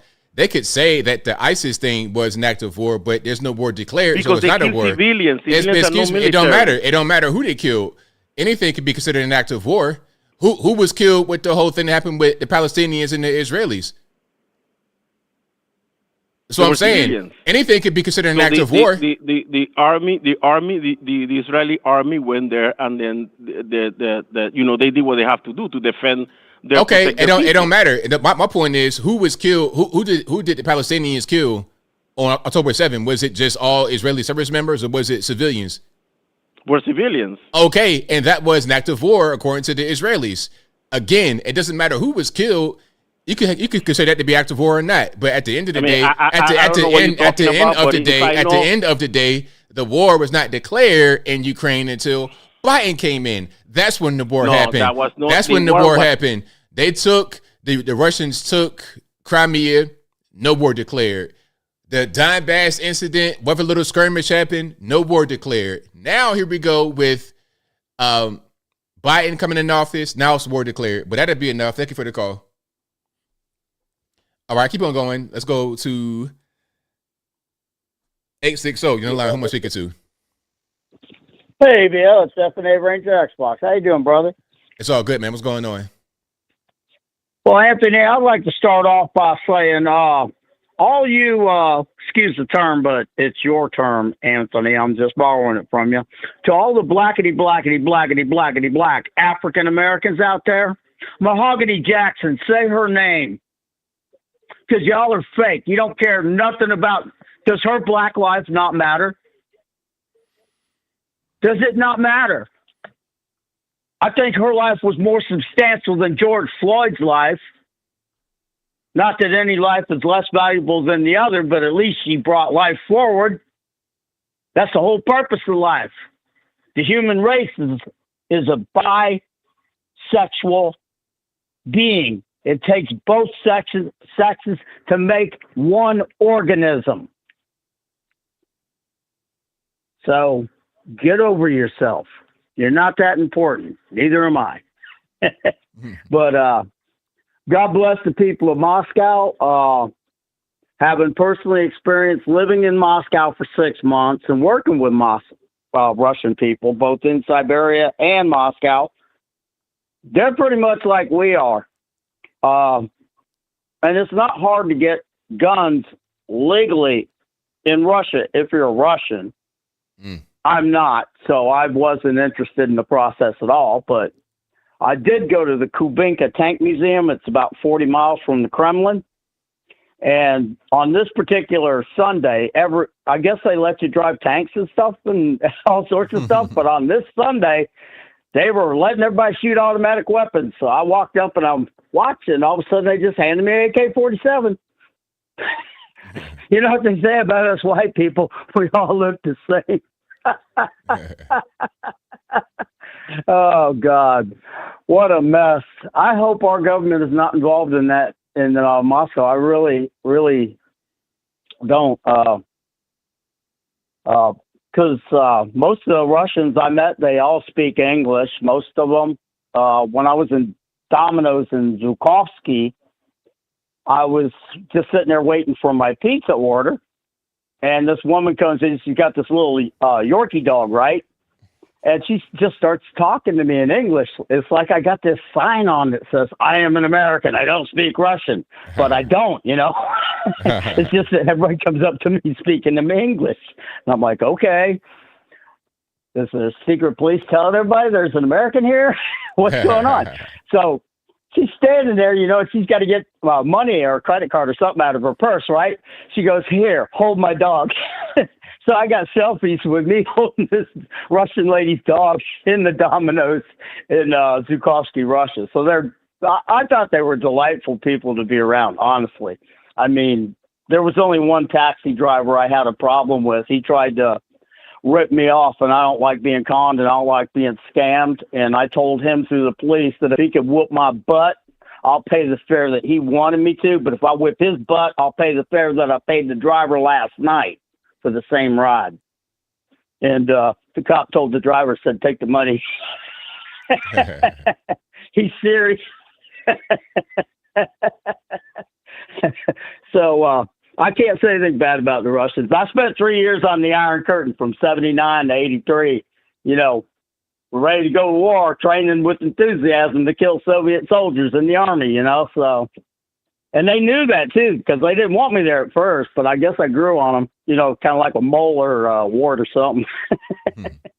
But, oh, God, ABL, so much stuff is going on. I just resist calling in because I love listening to everybody else talk, and you got the best callers out there.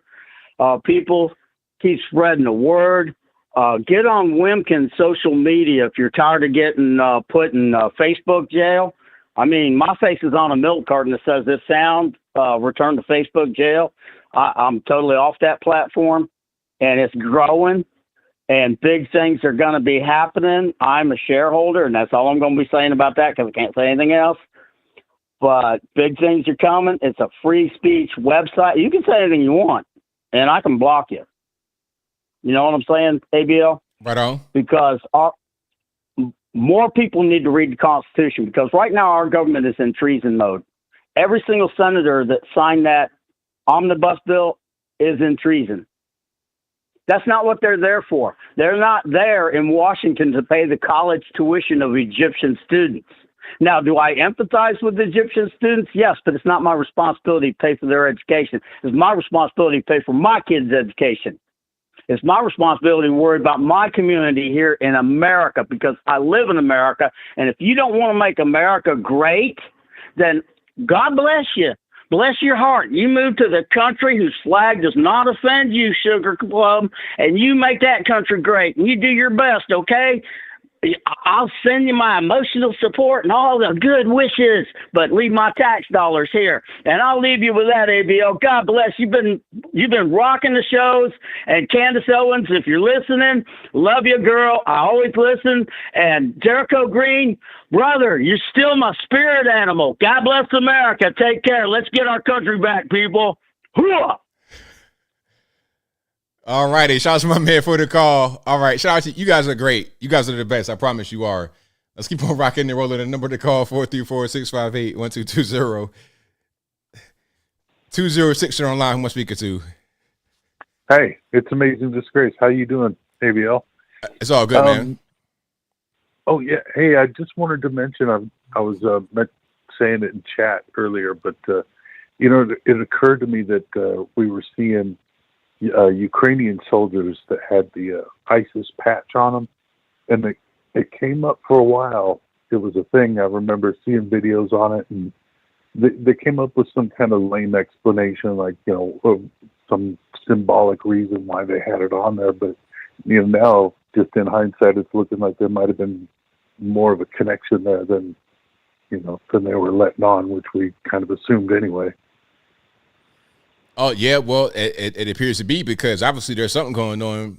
They said that the shooters are going to Ukraine after, like, they were all caught. All four of the guys were caught, and they were headed to Ukraine when they were leaving. So I don't know what's going on with that. Yeah.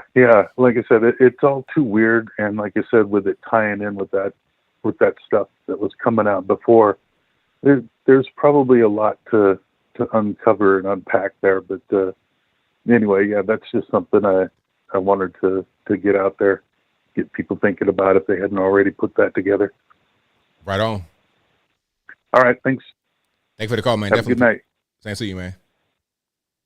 Yeah, that's a good. I didn't even think about that, the connection between the Ukrainian soldiers wearing the ISIS patches, and now we got a mass shooting that happened in Russia, and they say ISIS did it. That's crazy.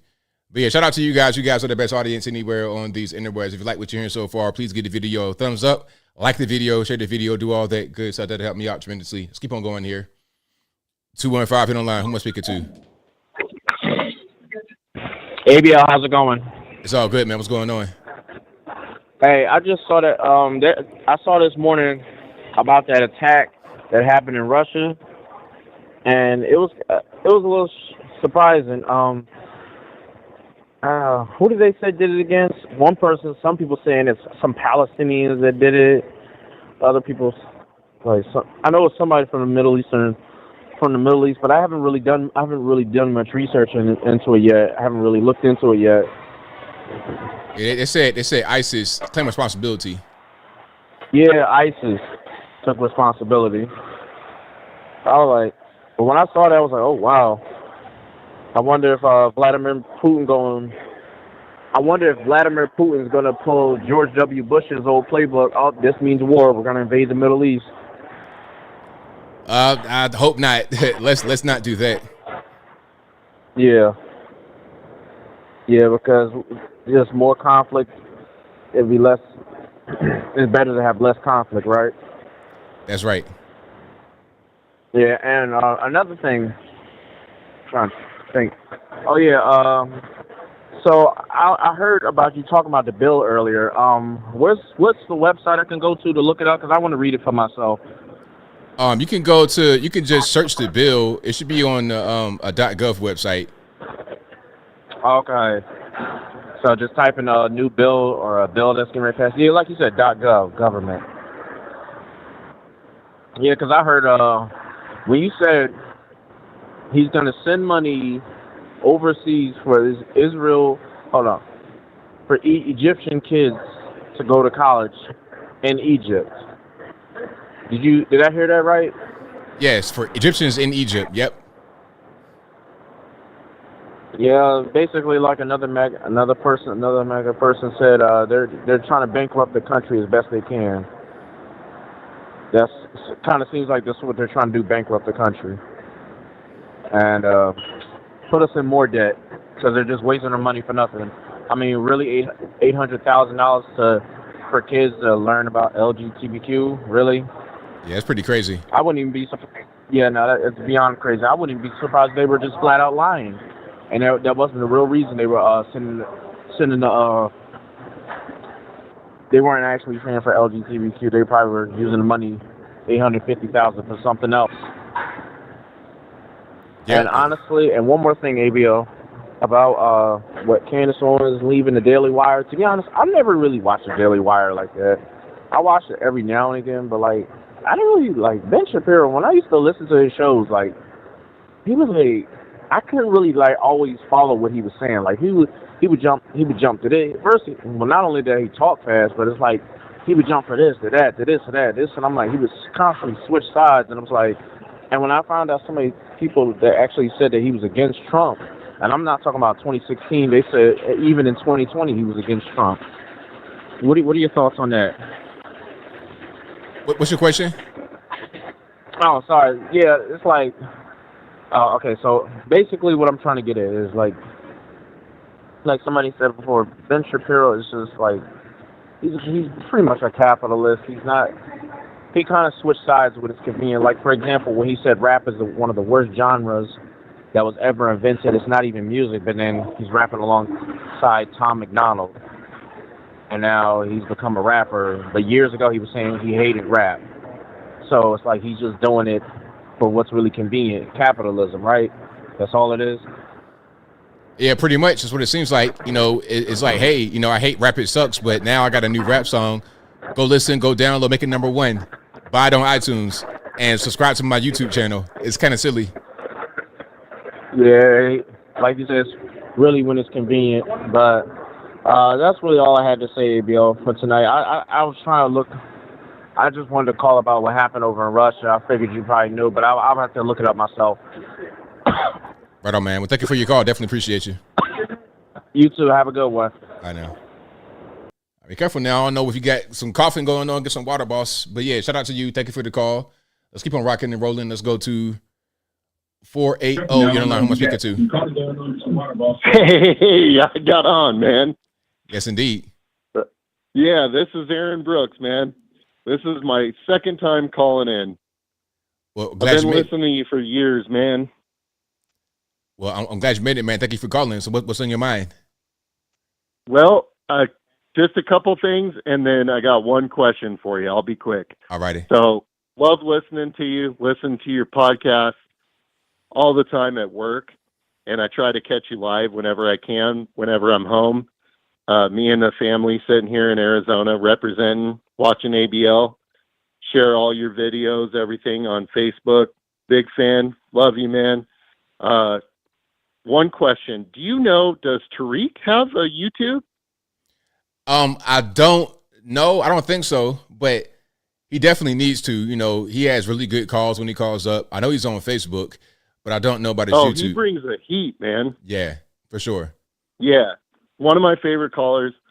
I've been listening. I remember your retired Chicago police officer friend. Yes. When it was just your Chicago police officer friend. I love that you end your show with him. Definitely. Awesome. And then my question for you was, who do you think is going to be Trump's VP pick? That's a good question. I don't really know, but if I had to guess, I would say Vivek Ramaswamy, because he has. Have you heard? Go ahead. Sorry. I was just going to say, have you heard about the Marco Rubio suggestion? I've never heard that until right now. So that's kind of a, I mean, that could happen, I suppose, but I don't really know. I just heard it within like the past couple days. I've heard of people, like on Glenn Beck, people saying something that he's on the short list of potential picks, and I'm thinking, that's interesting. Marco Rubio, huh?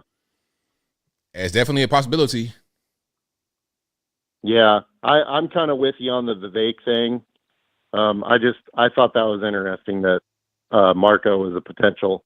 But anyway, man, I'll be quick, man. Thanks for taking my call, man. We'll keep listening here. Thank you for the call, man. Definitely appreciate you. Yep. Take care. Peace. Peace.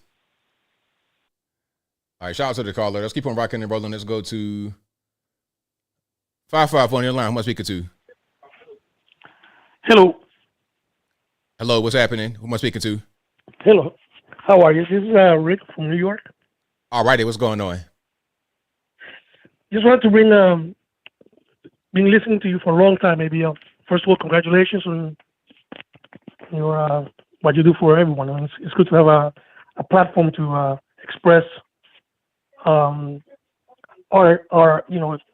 everything that's going on. In any case, I just wanted to know your opinion. What do you think about AGs? Once we win, because I have faith that we're going to win come November. What do you think about AGs starting to grow some cojones and actually do the same thing? Because I think this is the only way things are going to stop. The abuse is going to stop. I've noticed that conservatives always want to take the higher ground, and whenever the extreme liberals do crazy things, we take the high ground. No, we don't do that. We don't do this, and that's a major issue that I see. Nobody gets. There's no consequences for these people, and they're going to keep doing what they always do. So, what do you think about some AGs in conservative states? Because that's what they do. The liberal states go and, for example, what they did with Trump. Here in New York with this idiot Letitia James. I mean, if you think about it, if the ages from conservative states start doing what they're supposed to do and start doing this to these people, the same thing that they do to conservative leaders, but for real crimes, because I mean, there's a lot of conversation that we can have about fishy things that are going on with the left, with the leaders on the left. Letitia James, I'm telling you right now, she's been known here for a long time of doing shady things where she came from. The only way she's there, the only reason why she's there is, of course, people voted for her.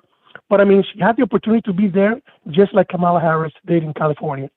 It's just weird things that happen in the background. So agents have to start looking for these people, getting them for try to indict them for real crimes or suspicious crimes, right? And start doing the same thing. What do you think about that? I mean, I think we start voting for agents that will do it, and not for the ones that are taking the higher ground and acting really, it's never going to work. These people are going to keep doing it every single time because they know there are no consequences. Yeah, I mean, at a certain point, if there's any kind of real crimes that have been committed, then that needs to be prosecuted. It can't be this whole thing of the fake crimes, because that's what's going on right now. It's a bunch of fake stuff. They're just using the law to punish people unnecessarily, unjustly, and it's just a matter of trying to get money, trying to drain resources, and trying to prevent someone from doing a thing that they don't want them to do. Because I think ultimately they know that there's not much there. So this is really a misuse of the legal system, and it needs to stop. And the way we can combat it is by actually using the legal system properly. So that'd be what I would say. I would not suggest we use it improperly. Correct, exactly. And another, I'm glad that you feel the same way. Another thing is, this is putrid. If you look at it, it's judges, Congress people, senators, both in the local and the federal level, doing, crazy things that you would never think of, not even 10 years ago. And of course, the media has a lot to do with it. I mean, I'm a public school teacher in New York, so I suffer. But still, I'm telling you right now, we have to speak up, not be afraid anymore about being politically correct. There's no need to succumb to without offending anyone. There's no need to succumb to people getting offended. Let's start that way. Let's start this way. Let's start also getting involved in local elections. It has to start from the bottom because that's what they did starting 50 years ago. And I'm telling you, but the system is putrid. Congress, the Senate, like I told you, both local, at the state level and the federal level. We need to do the same things that they are doing to the conservative movement. They try to attack, blame people for things that they haven't done, or call you out right away racist. I'm a Hispanic Nazi, and can you believe that? According to them, just because I just don't happen to believe that illegal immigration is a thing. So it's crazy. It's just crazy, and it infuriates me.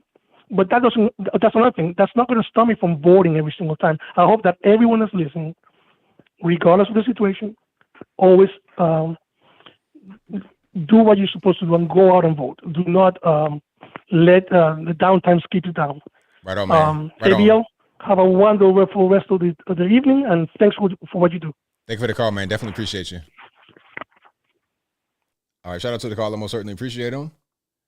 773 on the line. Who am I speaking to? ABL, it's your retired Chicago police officer friend. Thanks for squeezing my call in, ABL. You know, this whole Trump trial with the properties and everything else, you know, if I have a handle on this, what they're saying is that Trump overinflated the prices of his properties in order to borrow against that. And they're saying, according to the tax rolls, that the properties are not worth that.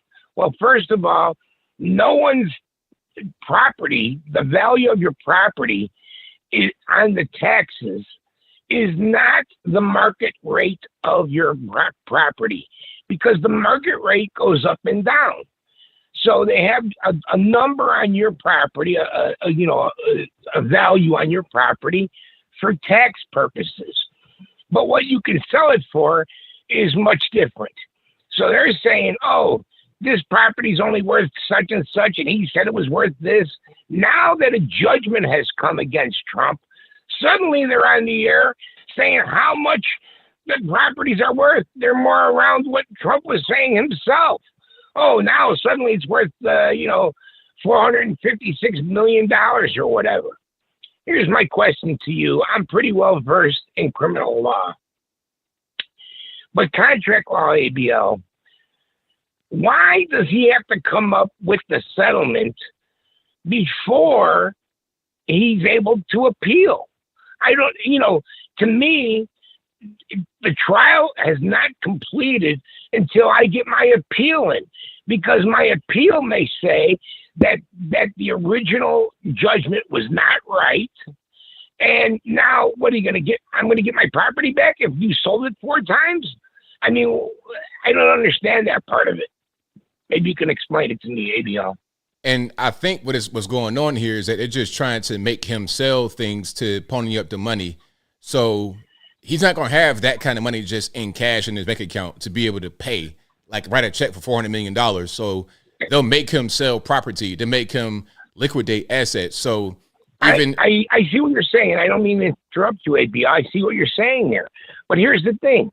Why does he even have to come up with the money at all? I'm going to wait until my appeal is completed. If I lose, then we'll deal with paying you. But I may win the appeal. As a matter of fact, I should win the appeal because it's a circus. But go ahead, ABL. But yeah, he shouldn't be in a situation to begin with. It's a thing that they're trying to use against him to attack him, to steal money. So they could steal money, like even if, like, let's say he it was a lower amount he could pay. It wouldn't be a really big deal to him to just pay it in cash. But since it's a very high amount that he's not going to have in cash, that'll force him to sell items. So even if he wins the appeal, he's not going to be able to get his property back that he had to sell. Exactly. Why should he be forced to sell any of his properties? Here's the thing. Trump Tower here in Chicago, I think, has a valuation of $1 billion. It's a huge, tall building with all kinds of, apartments and retail space and everything else. It's beautiful in there. So, but why should he have to sell half his interest or any part of that building alone? One building, but I mean, I shouldn't have to come up with a dime until the whole justice process is finished. But, I mean, obviously these people are corrupt and whatnot. The other thing I wanted to mention, ABL, is, it's hard to believe, but our government is so corrupt because corrupt people, once they get power, they use that power to keep it. They change laws in order for them to keep it. They don't want to let go of that power. And the money that comes from that gives them that power, and they're not going to let it go. And I say that in reference to, why are we sending money to educate some Egyptian families' kids over in Egypt? The reason we're giving money to a dead person is because that shows you how long they've been writing this bill. And then, it takes, look how thick it is. It takes forever to write it and to hide all this graft in it. All this graft is hidden inside these bills. And then, suddenly they want you to pass it. There's no way you could even begin to read it. I mean, what they should do is, hey, each bill is on its own. It stands on its own. Either you have a bill to close the borders or not. You don't combine it with money going to the Ukraine. We don't do that. The whole reason that we're a country is because, everybody knows about and learned in school, taxation without representation. We were over here. We were controlled by Great Britain, and we weren't getting any satisfaction for the money that we were sending over there, and all that. That's happening here. Things are happening within our government that the people, the majority of people, don't agree. What happened to common sense? What happened to common sense? I don't know where this is going to lead to. And the same thing that's why I want to see Trump in office, not just for all the border and all that. It's for some of his ideas to curtail government. What's going on here? But anyway, that's my 2 cents, ABL. Thanks for taking my call, and I'll talk to you later. Thanks for the call. Definitely appreciate you. Thanks. All right. Great call. Great way to end the show. And that will be a wrap for me. Shout out to you guys. You guys are the best audience anywhere on these interwebs. If you like what you heard this show, if you like what you heard tonight, please give the video a thumbs up. Like the video, share the video, do all that good stuff. That'll help me out tremendously. Shout out to all you guys who have been watching, retweeting, super chatting, whatever you're doing. I could not do the show without you. And I'll be back at the same bat time, same bat place, 8 p.m. Eastern time to right around right now, 11 p.m. Eastern Standard Time. Shout out to you guys for also listening on the audio streaming podcast platform, whether they be Apple iTunes, Google Play, Spotify, etc. Link for that will be in the description, or just go to your favorite audio streaming platform and search ABL Live. I should pop right on up. And if you're over there on the audio streaming platform, please give me a 5-star rating or review, whatever you can. I most certainly appreciate you. I got a few super chats on deck. Then I wrap it on up and put the bow clean on top. Thank you to Watika, and if I butchered that, I apologize. Don't blame me. Blame the white man who says Biden brought back more jobs since the 70s. Vote blue. Also, black people for speech is real. America vote. Also, Boat versus Windshield says 28 states do not require ID to vote. Thank you for the fact check on that one. Bob K MIT says you don't need an ID if they send you a mail-in ballot. Bingo. Watika says seek help and vote blue. Trump sucks and grow up. And the person also called me Uncle Ruckus. The person who says vote blue because of the right thing for you called me a racial thing. Called me Uncle Ruckus because I'm black, right? So basically, what I read right here says, Uncle Ruckus, these the people you support. So what I heard is, if you don't know whether you want to vote for me or for Trump, then you ain't black. That's what I heard from that right there. Thank you for your money. I know that you're racist. I'll take your money. Boat versus Windshield says the war in Ukraine shouldn't have happened. Donbass should have been let's leave the country. We forget the Philippines was part of the U.S. for 75 years. Watika says Ukraine has been our alone What you mean, allied? Let's learn how to spell and read. Allied for 70 years. I mean, what they got to do with anything? So what? I mean, I don't know nothing about that. You know, and Ukraine, if you're talking about 70 years being our alone, you mean ally, how long were they part of the Russian Federation or the USSR or Kiev and Rus? It's all the same people over there. So what are we talking about? They're our ally for how long? How long were they part of Russia? Let's talk about that part. Let's talk about how there was no bloodshed when Russia took back Crimea in 2008. Anyway, shout out to Cal Denson who says, calling it now, Trump's VP going to be Tim Scott. That's a good one. That's a good pick. Also, shout out to Lothair who says ABL for VP for Trump. I will support. All right. Shout out to you guys. You guys are fantastic. I'll be back again, of course, live on Wednesday, same bat time, same bat place, 8 p.m. Eastern time to right around right now, 11 p.m. Eastern Standard Time. But that'll be a wrap for me. I will see you guys on the next one. And until next time, y'all be safe. I'm out and peace.